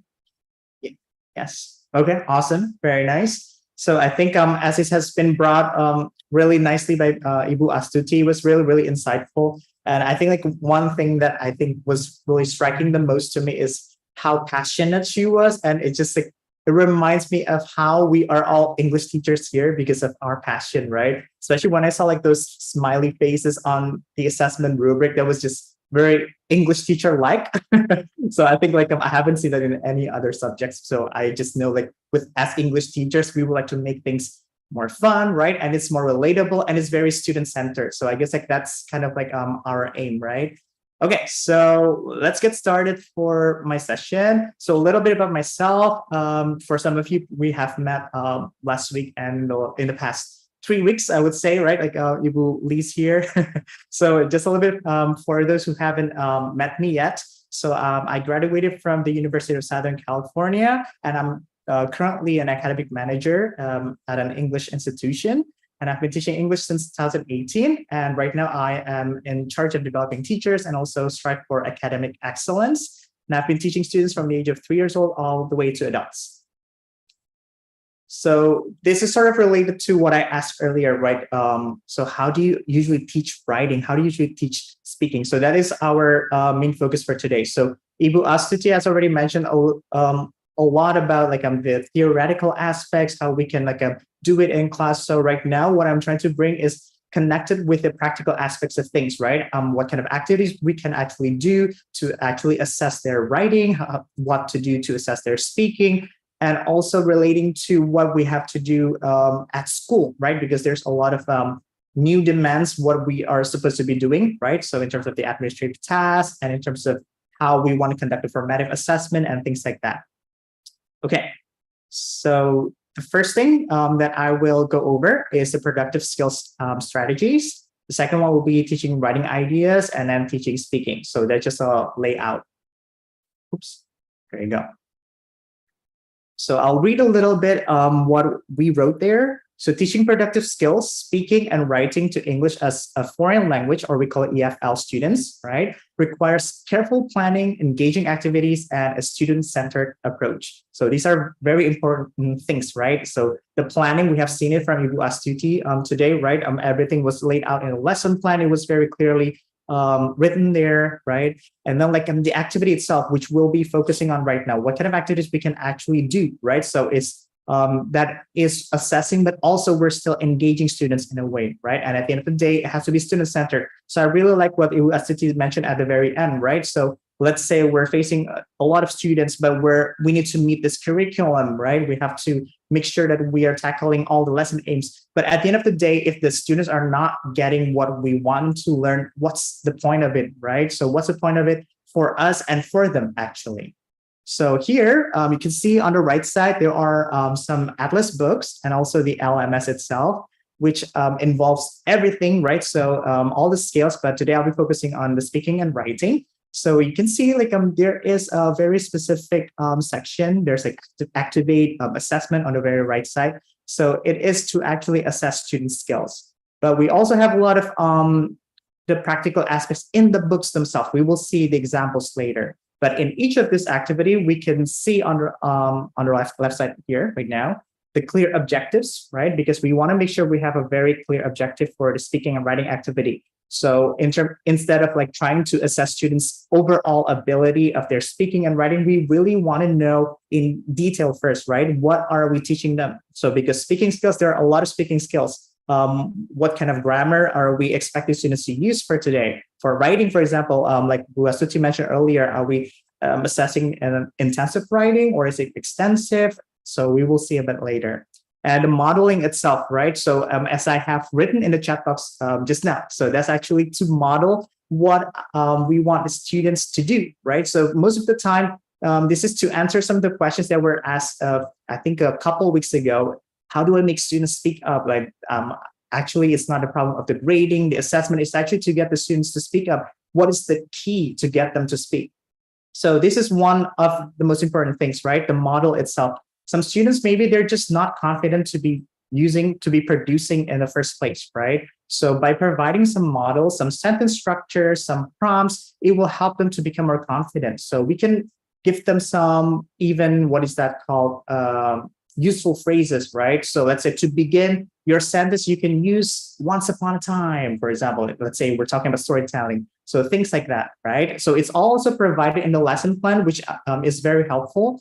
And the last one is progressive challenges. So as if we have talked about just now, right? So we don't want to be giving students something that is maybe too difficult for them or even too easy, right? So we know that the effect. If it's too easy, the students will find it too boring, right? They won't be too engaged. If it's too difficult, they can't relate to what we want them to study. So that's why we need to make sure that everything is in accordance to their skills. But we also need to make sure that they are progressive. So we need to assess. That's why there is formative assessments, right? So from time to time, we need to see like how they're progressing, what else we want them to improve on, if we need to revisit some of the things that we have did in the past, things like that. And multimedia resources we can see there, right? So we can use like videos or right now, I think everybody has phones, right? So you can use your phones, laptops, all these resources that students actually are using. So why? Because then it relates to the next one, the real world tasks. So for example, let's say you can see on the right side there, there's actually an example from the book itself. So we make it, we turn an activity into like a group chat, maybe, right? So imagine, let's say if the students are chatting with their friends, but they have to be in English, right? So using WhatsApp, for example, it looks something like this. So we have to see whether the students can actually relate to what we're bringing first. So by bringing something like this, then students can relate. Maybe if they don't have their phones yet, right? Maybe they can relate to saying, oh, I saw it in my parents' chat previously. They have something like this. So it triggers their memory, right? So it relates back to Ibu Astuti's the RPLE, right, reference to a past learning event, to make sure that we're not starting something that's completely new that they don't know nothing about, right? So we want to make sure that they can relate to what we're bringing. Then the peer interaction, right? So speaking and writing, so even though it's writing, we need to make it as interactive as possible, even though it sometimes can be such a lonely task, right? People think like, oh, writing is, we need to do it by ourselves, it's individual. But that's not actually it, right? We can do peer review or even peer checking, just even collaborative writing as well. So we can write something together with each other, which will be helpful and will be very motivating to the students instead of having to do it the conventional way. And the last one, reflective, right?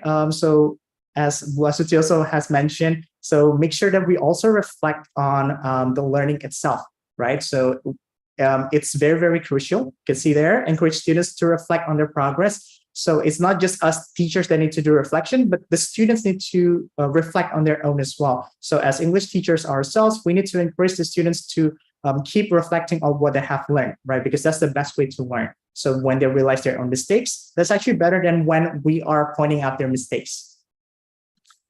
All right. And so this is a lecture video, so which is included in our LMS, which if you have bought the access to, you have all access to these videos that you can use. And you can use this in your classes as well, or even for yourself if you want to try doing the activity. So I'll just play a little bit, maybe just 1 minute. I think should be enough to give you like a little bit of hint, just a preview.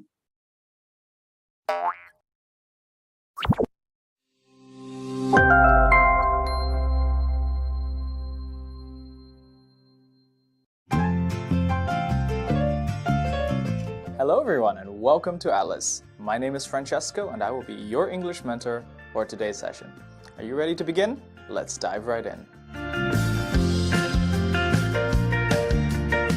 Telling stories is typical in any language, as we normally share about our past activities or experiences and what we observe from them.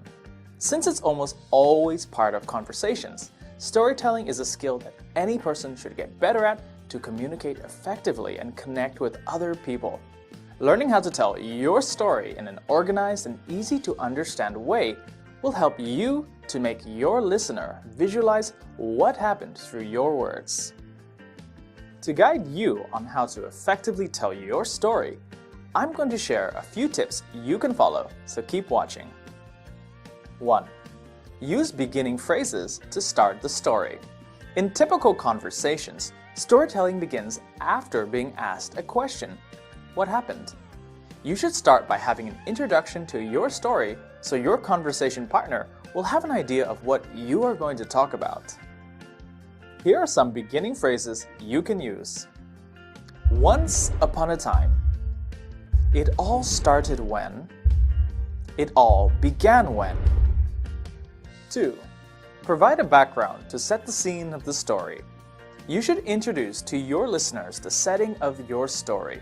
By providing them with a clear background, they will be able to imagine the scene of the story and feel as if they're there. You can include details about who is involved, where it took place, and what you were doing at that time. All right, I think that's quite enough for now, right? So we get some information from Mr. Francesco here. So there are several tips that we can get actually from his lectures, what we can do, how we can run and conduct it in class as well. So as I mentioned earlier, right? So let's say today we're talking about storytelling. So giving students some ideas like when to start or where to start, how did it all begin, right? What happened? So they can use the useful phrases, once upon a time, or it all started, it all began when I was blah, blah, blah, right? So I think that's just a little bit of it. Okay, so I think before we dive into each of the things and writing and the speaking, the rule of thumbs, right, is basically to break it down.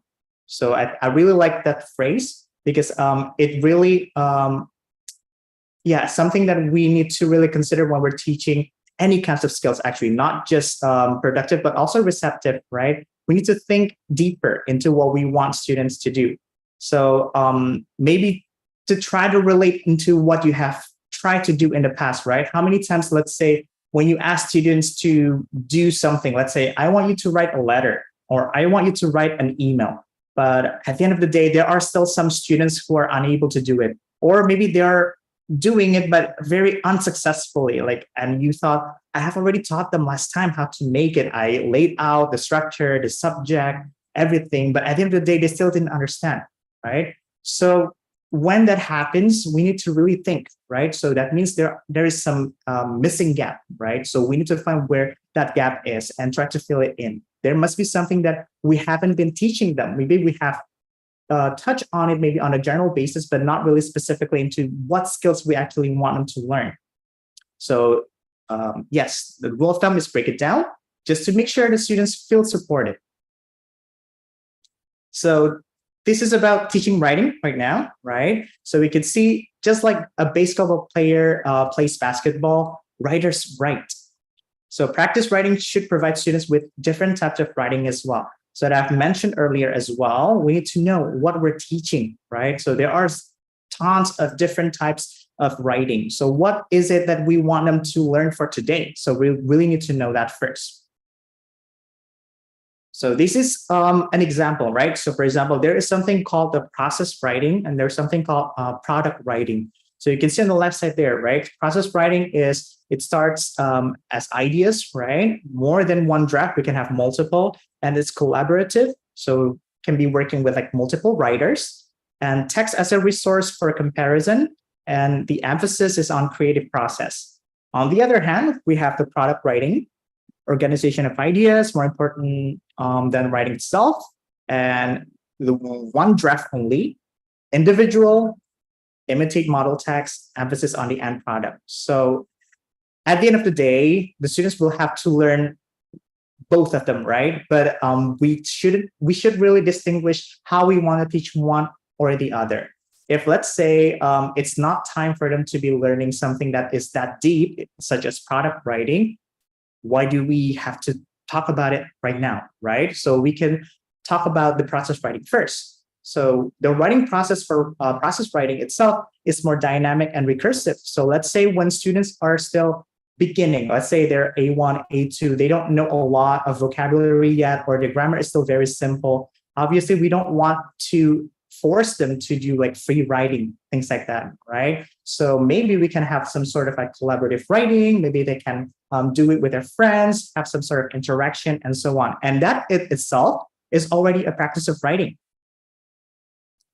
So this is the process approach in writing. So this allows learners to develop their writing gradually. This is based on Bern. Another example of paraphrasing, but this was prepared by Miss Nadia really wonderfully.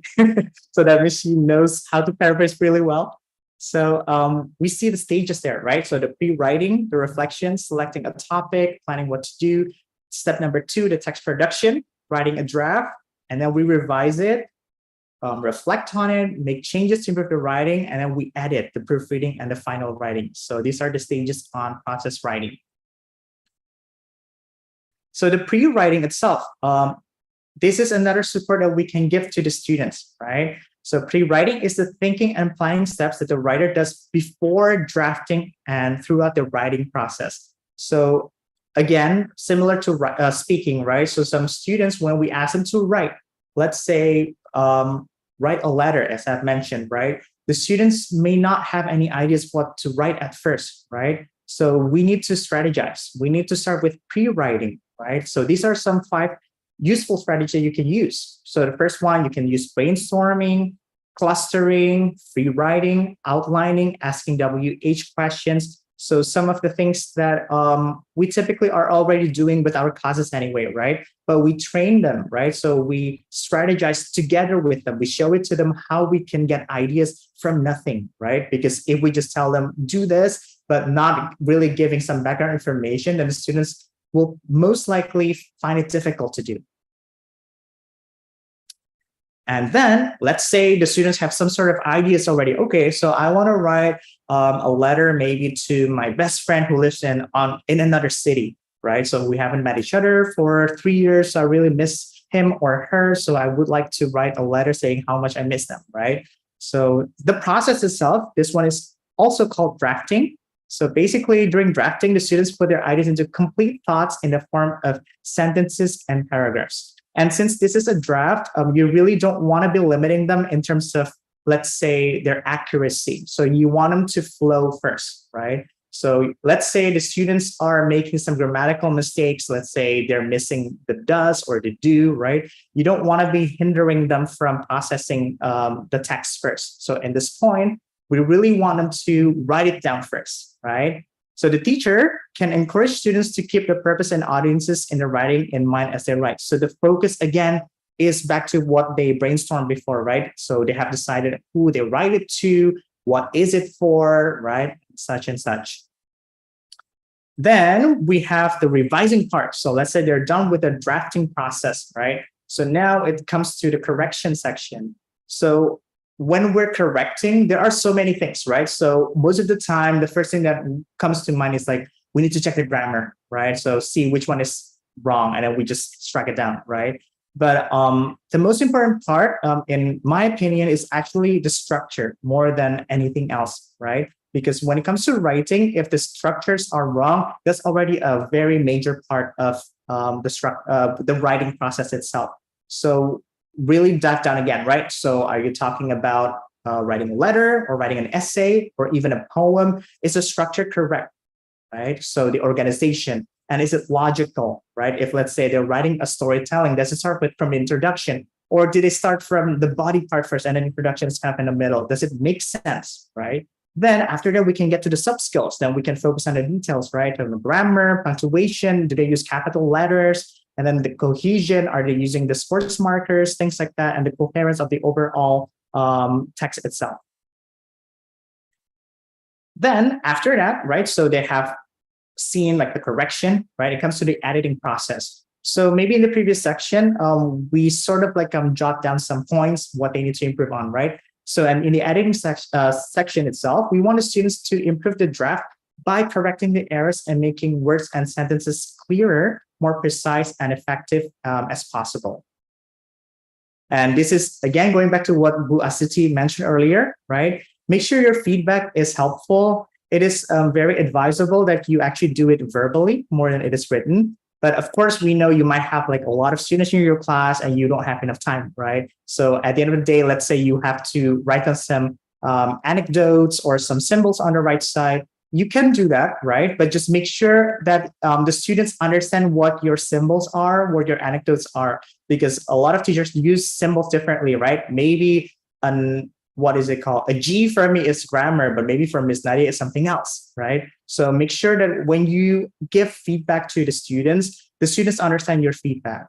And you don't have to talk to them each one by one about your symbols. You can have a group session itself, right? So before, let's say, handing back their correction, right? What you have already corrected, you can ask the students, let's say, what do you think the symbol means, right? What is an N for Mr. Kevin? What is a G for this, right?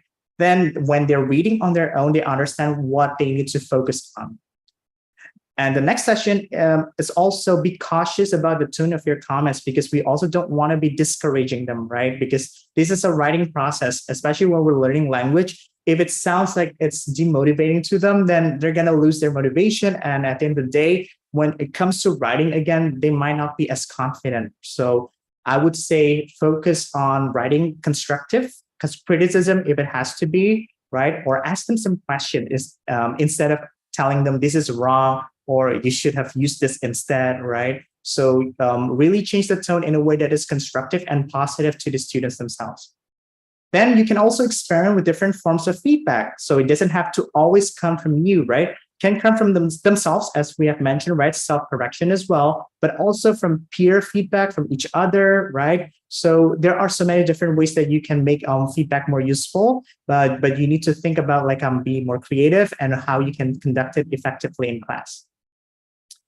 So these are some rubrics that we also provide, right? So clarify for yourself and for your students how their writing will be evaluated. So it is also important, let's say, if you're going to grade their writing, whether it is for summative or even formative, right? So what is your rubric like? What are you going to assess them on, right? The rubrics will help. It contains elements of writing that are to be evaluated and outline the weight of grammar and mechanics in relationship to content and ideas, as well as other features of writing. So you can see on the right side there are 3 different types of rubric. There are a lot of different types of rubrics out there. These are just some examples. The first one you can see there, right? The non-weighted rubric provides descriptions of writing quality for some writing criteria. So you can also use the smiley faces that Buasuti used earlier. I really like that, right? So if, let's say, you're teaching elementary students, I think that is more relevant to them, right?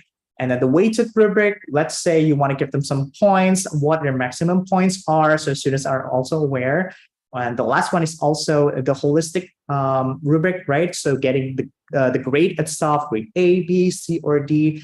I've also seen some that is actually a combination of the non-weighted and weighted. So it looks something like non-weighted, but each of the box has some points as well. So it really is up to you, however you want to assess it. But what's really important is what you want to put in there, right? So we cannot really be, all right, I just want to use this rubric for every formative assessment that I'm using.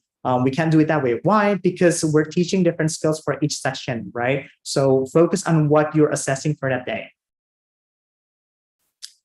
And here are some other ideas that you can find. So I think Miss Nadia probably will share with you more about the promo codes and things like that. But basically in the books, we have a lot of different writing activities themselves. So you can take a look at it yourself and use it in your classes or use it for yourself, see how you can benefit from it, right? And I have used some myself and they're very, very good.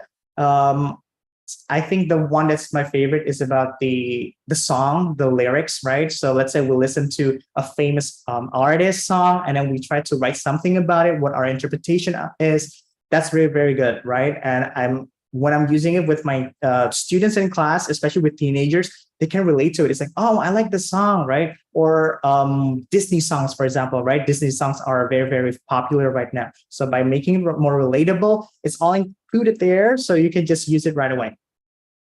So these are just some more examples, right? So let's say we're teaching description text, right? So we can be, let's say, asking students, to write down their questions first. Let's say this is an active approach. We want students to actually be speaking because they have to ask each other some questions, right? So, but we want them to be using specific grammar structures. They have to use can you or may I, right? So we want them to write down the questions first. Then they write down the names of their friends. Then they go to their friends and write down the answers. Or for example, let's say write 5 sentences about what you can do and what you can't do. Write 4 facts and 1 lie. So this is almost turning into 2 truths and 1 lie into a writing activity. So we have done a lot of speaking activity with 2 truths and 1 lie, right? But why don't we turn it into a writing activity? That's also possible. Or let's say write 5 questions, interview a friend in your class asking his or her abilities, what they like doing, maybe you have something in common. Then you ask them to write a paragraph about him or her. So let's say you're assessing the usage of third person conjugation for simple present tense, right? Are they able to say he likes, or do they still use he like, for example, right? So that way you can assess a lot of different things from doing a simple activity like this. Or for example, let's say we have procedure text. You can see some very instructional text there, right? Modeling the text is very important to provide students with some phrases and vocabulary to write, not to imitate. So let's say you can see there are some pictures there, right? How to make coffee. And I think that looks like a Vietnamese coffee, right? Very interesting. So let's say we show it to them how the process itself. And this is very similar. Let's say if we want students to learn how to read recipes, right? So let's say 2 tablespoons of sugar, 1 liter of milk, or things like that. Then let's say in part B, we ask them to draw a process diagram that they know really well. Exchange your picture with a friend and write a report essay from their picture. Once you are done, look at your friend's work and give inputs in their essay. So we're actually already doing it in a way that we are assessing each other, right? So this is the peer checking that we talked about earlier. That's already integrated in the writing activity in this procedure text itself.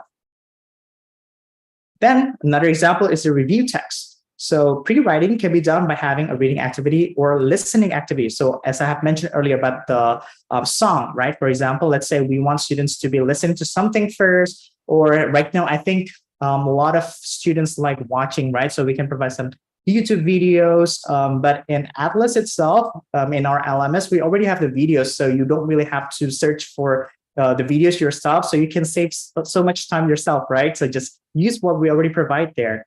And make sure you highlight some new vocabulary from reading text. So this example is actually from reading. So let's imagine, let's say we ask the students to read first. So take a look at an example review text of All Through the Night by Mary Higgins Clark below. So this we ask them to read by themselves, right? Then we can share some ideas. What did you get from the introduction? How about the evaluation? What was the interpretation of the story? And what was the overall summary, right?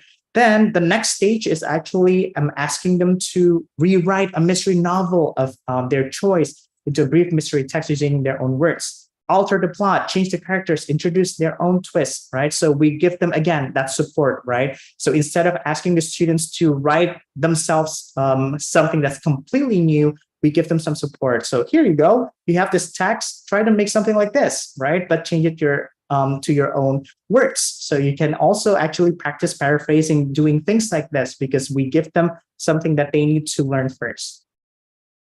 And of course, there are other types of writing as well, but I'm not going to dive into those today because we have a lot of literacy types of text, right? So if let's say we're focusing more on literature, or let's say you're teaching for university and it's for a literature major, so probably you'll be doing a lot of poetry, poems, things like that. That's also provided in the Atlas books themselves.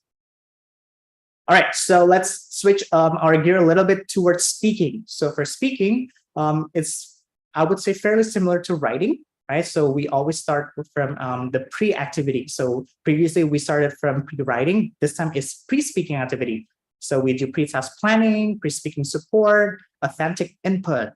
Then let's say the while speaking activity. Let's say the students have already some sort of ideas. Okay, I want to talk about what I did over the weekend, right? So when they're doing the activity itself, we can do the activity, let's say, doing information gap. So if you don't know what information gap is, it's basically when we're giving, let's say, 2 different students some different information, which they have to fill in by asking each other questions. So let's say I have a role play, a dialogue, right, about myself. So I'm asking Miss Nadia there. So Miss Nadia is B, I am A. So in A, I have all the full text. Miss Nadia has the full text for B. So I have to ask her, and when she's answering, I have to write it down. So that's also another thing that we can do, right? Or problem solving tasks. Let's say we give them some problems and they have to get into groups. They have to discuss about, I like to use this, something called the escape game, or escape room. I think that's really famous, right? So escape room is something that they actually have to physically move their body to find the keys and things like that, right? But let's say we're turning into a discussion activity. We give them some codes, but they have to decipher the codes by doing these activities, for example. And let's say social monologues, so they have to speak by themselves, right, for a certain amount of time. It's limited, and then we ask some questions to them, things like that. And using a fluency technique, so the 4-3-2, I really like this 4-3-2 techniques. Let's say we give them 4 minutes at first, right, so to discuss about their weekend.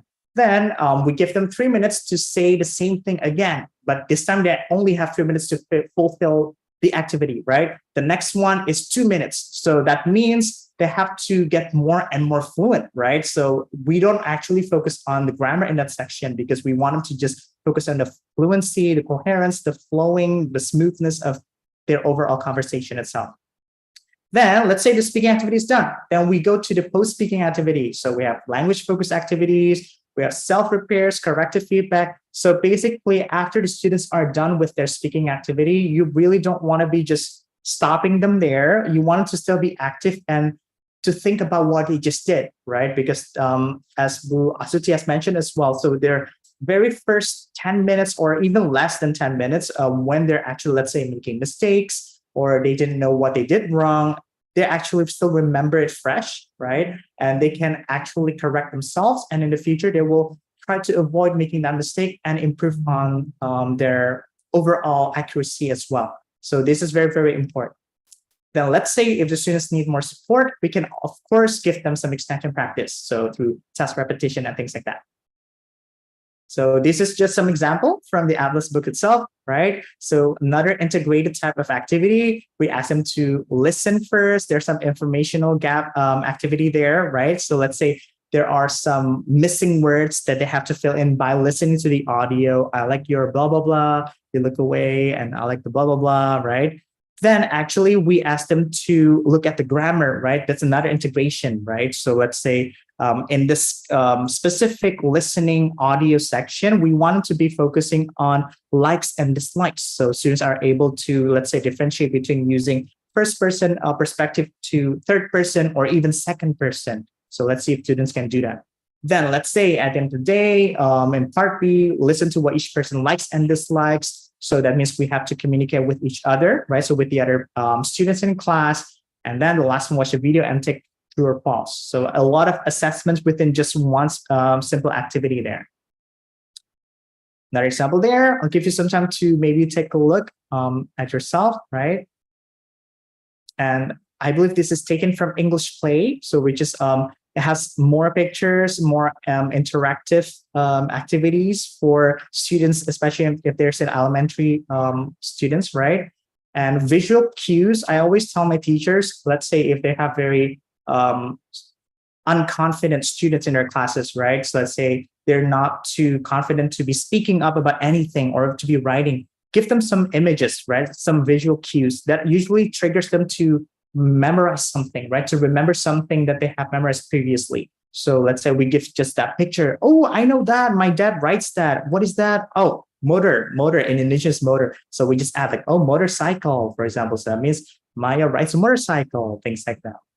And you can see on the right side there, there's also bingo, right? So this kind of game, the bingo game, it's similar to the 4-3-2. It's more of a fluency type of game. So in this kind of activity, let's say we want students to pair up with another student. They play the games together and they don't really have to translate a lot of things, right? So this one is actually something that is called automaticity. So that means they have to automatize a lot of things in their mind. So we don't want them to be translating things, right? We want them to just activate right away. It's like, oh, yeah, playing guitar. I know playing guitar. I like that. What about you, right? So they have to think fast and to use English to actually do the activity.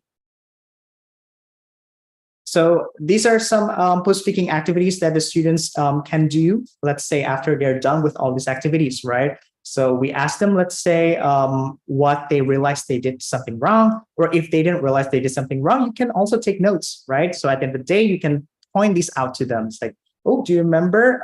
Is it he like or he likes? For example, right? Or let's say we ask the students to ask each other questions as well. So let's say, based on what you listened to him, what did you get, right? Or what do you think he likes doing? He told you already, right? Oh, he likes riding motorcycles, things like that.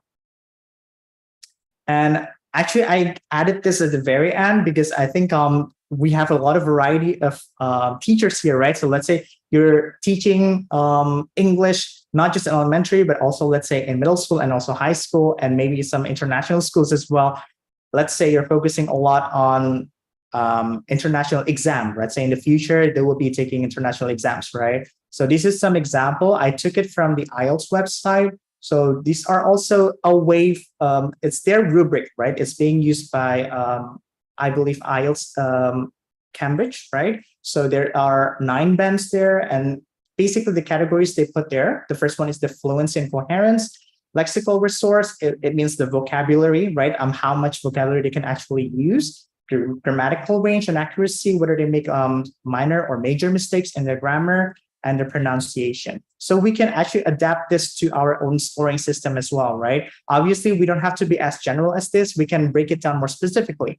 Let's say if we're teaching high school students, right? So let's say they're supposed to be around B2 or reaching to almost C1. So technically speaking, they're supposed to be like around band 8, band 7, right? So we can be taking a look what quality of their fluency and coherence they should have in that kind of band, right? And we try to adjust and try to make it specific. Let's say in the lexical resource, students are able to use words that are related to things that they have done in the past, for example. And the grammar, let's say, focusing on perfect tenses. The pronunciation, whether they can actually pronounce things more clearly. Is it connected from one word to another, or is it more choppy? Things like that. So yeah, I think that's pretty much it from me, Miss Nadia. I'll give it back to you, and maybe if there are any questions. Okay, thank you so much, Mr. Kevin. That's a really insightful and thoughtful presentation. So I guess while we are waiting, okay, there is one from Miss Rahmita. She's raising her hand. Halo, Ibu Rahmita.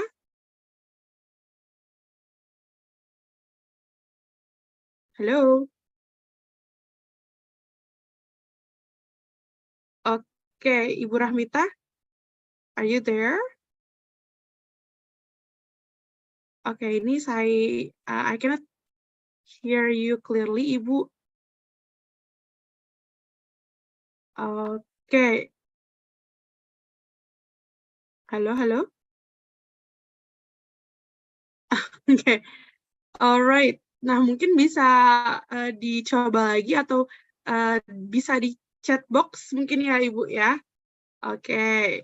So, nah ini juga di dalam chat box kita sudah banyak sekali informasi tadi yang sharing-sharing itu ya. Nah, ini Ibu Rahmita sudah masuk. Can Halo, you hear Ibu. my voice? Yes, it is clear now. I'm sorry, I have bad connection. Okay. So, yes, if you have any question, please, Ibu Rahmita.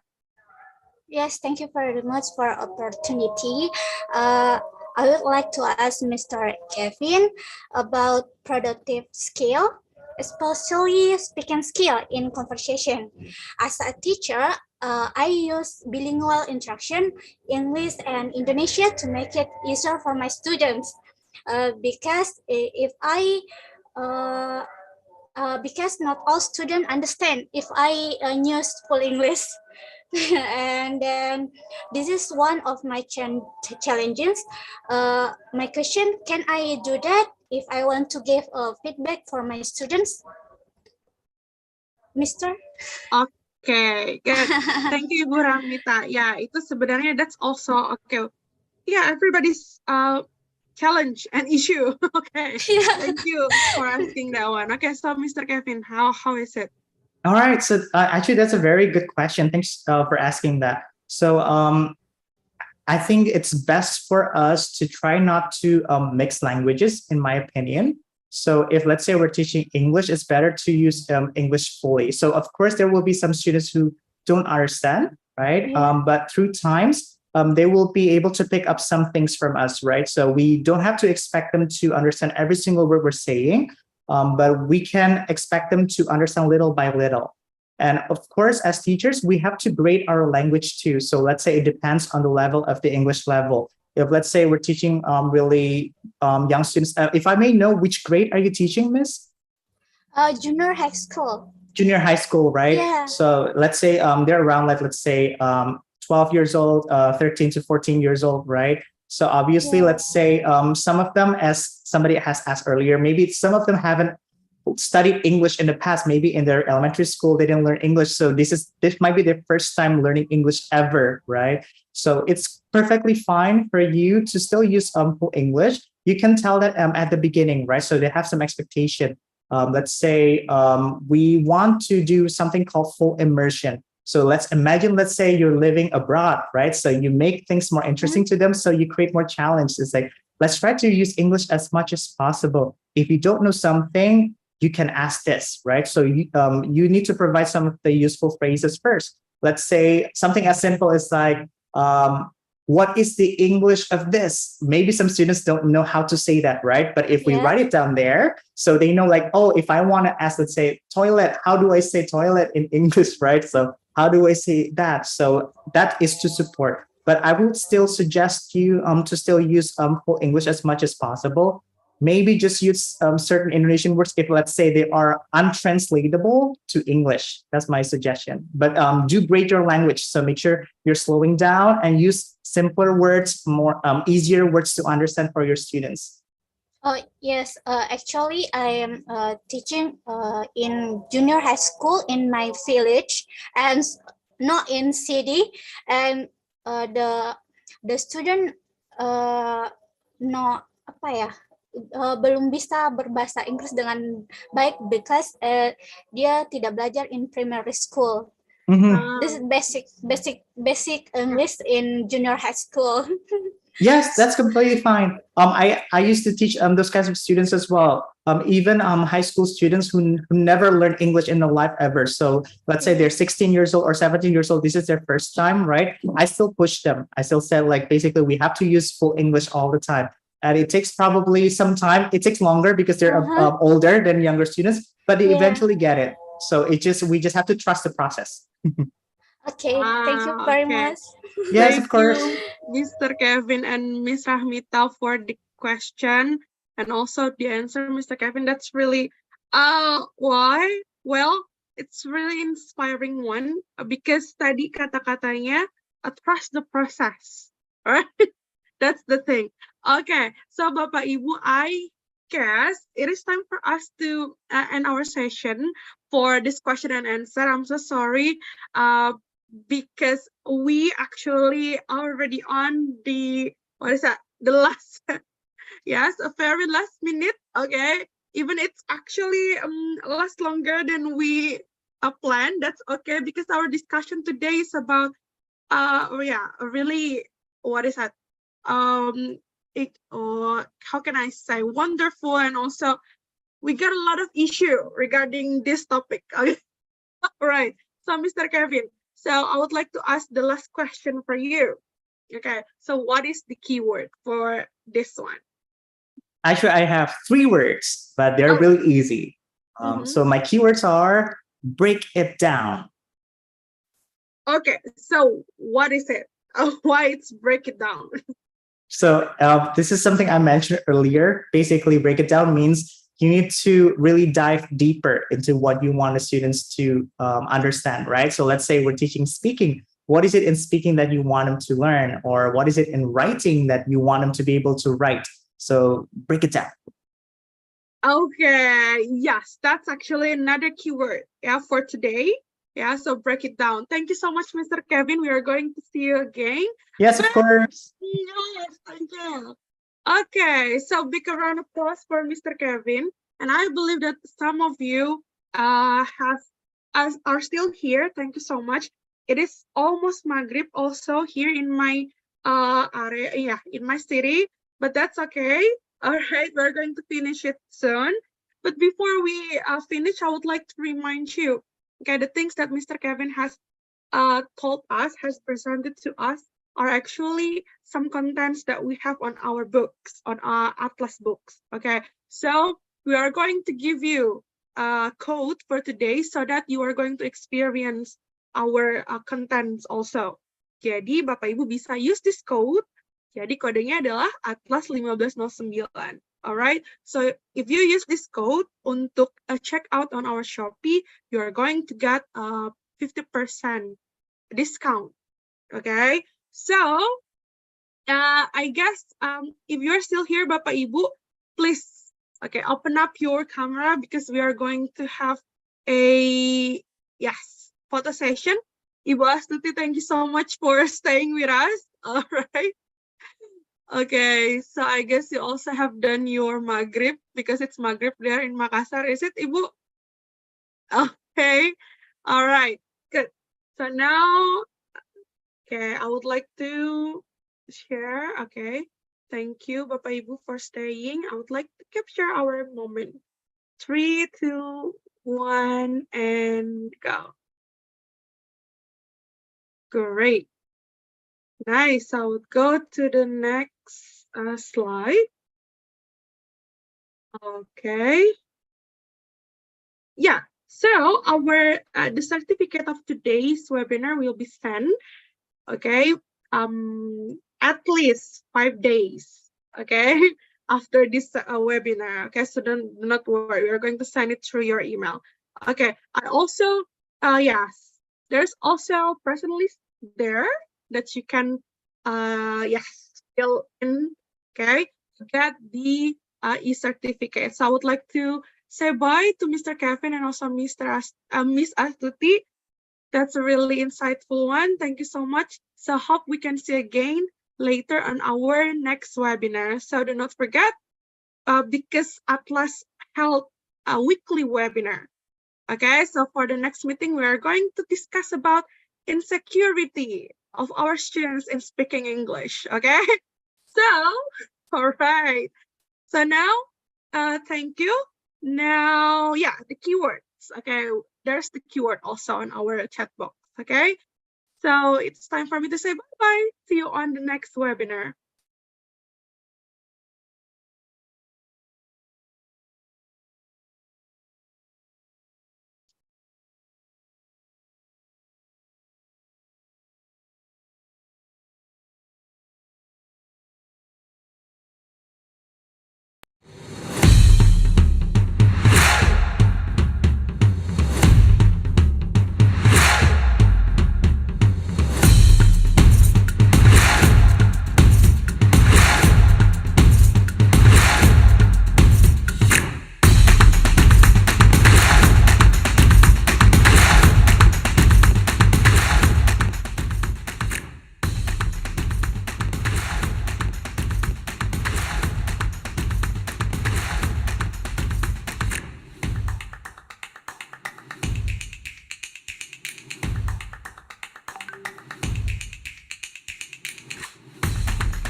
All right, thank you so much, Bapak Ibu. Do not worry, I will send the personal list on your WhatsApp as well.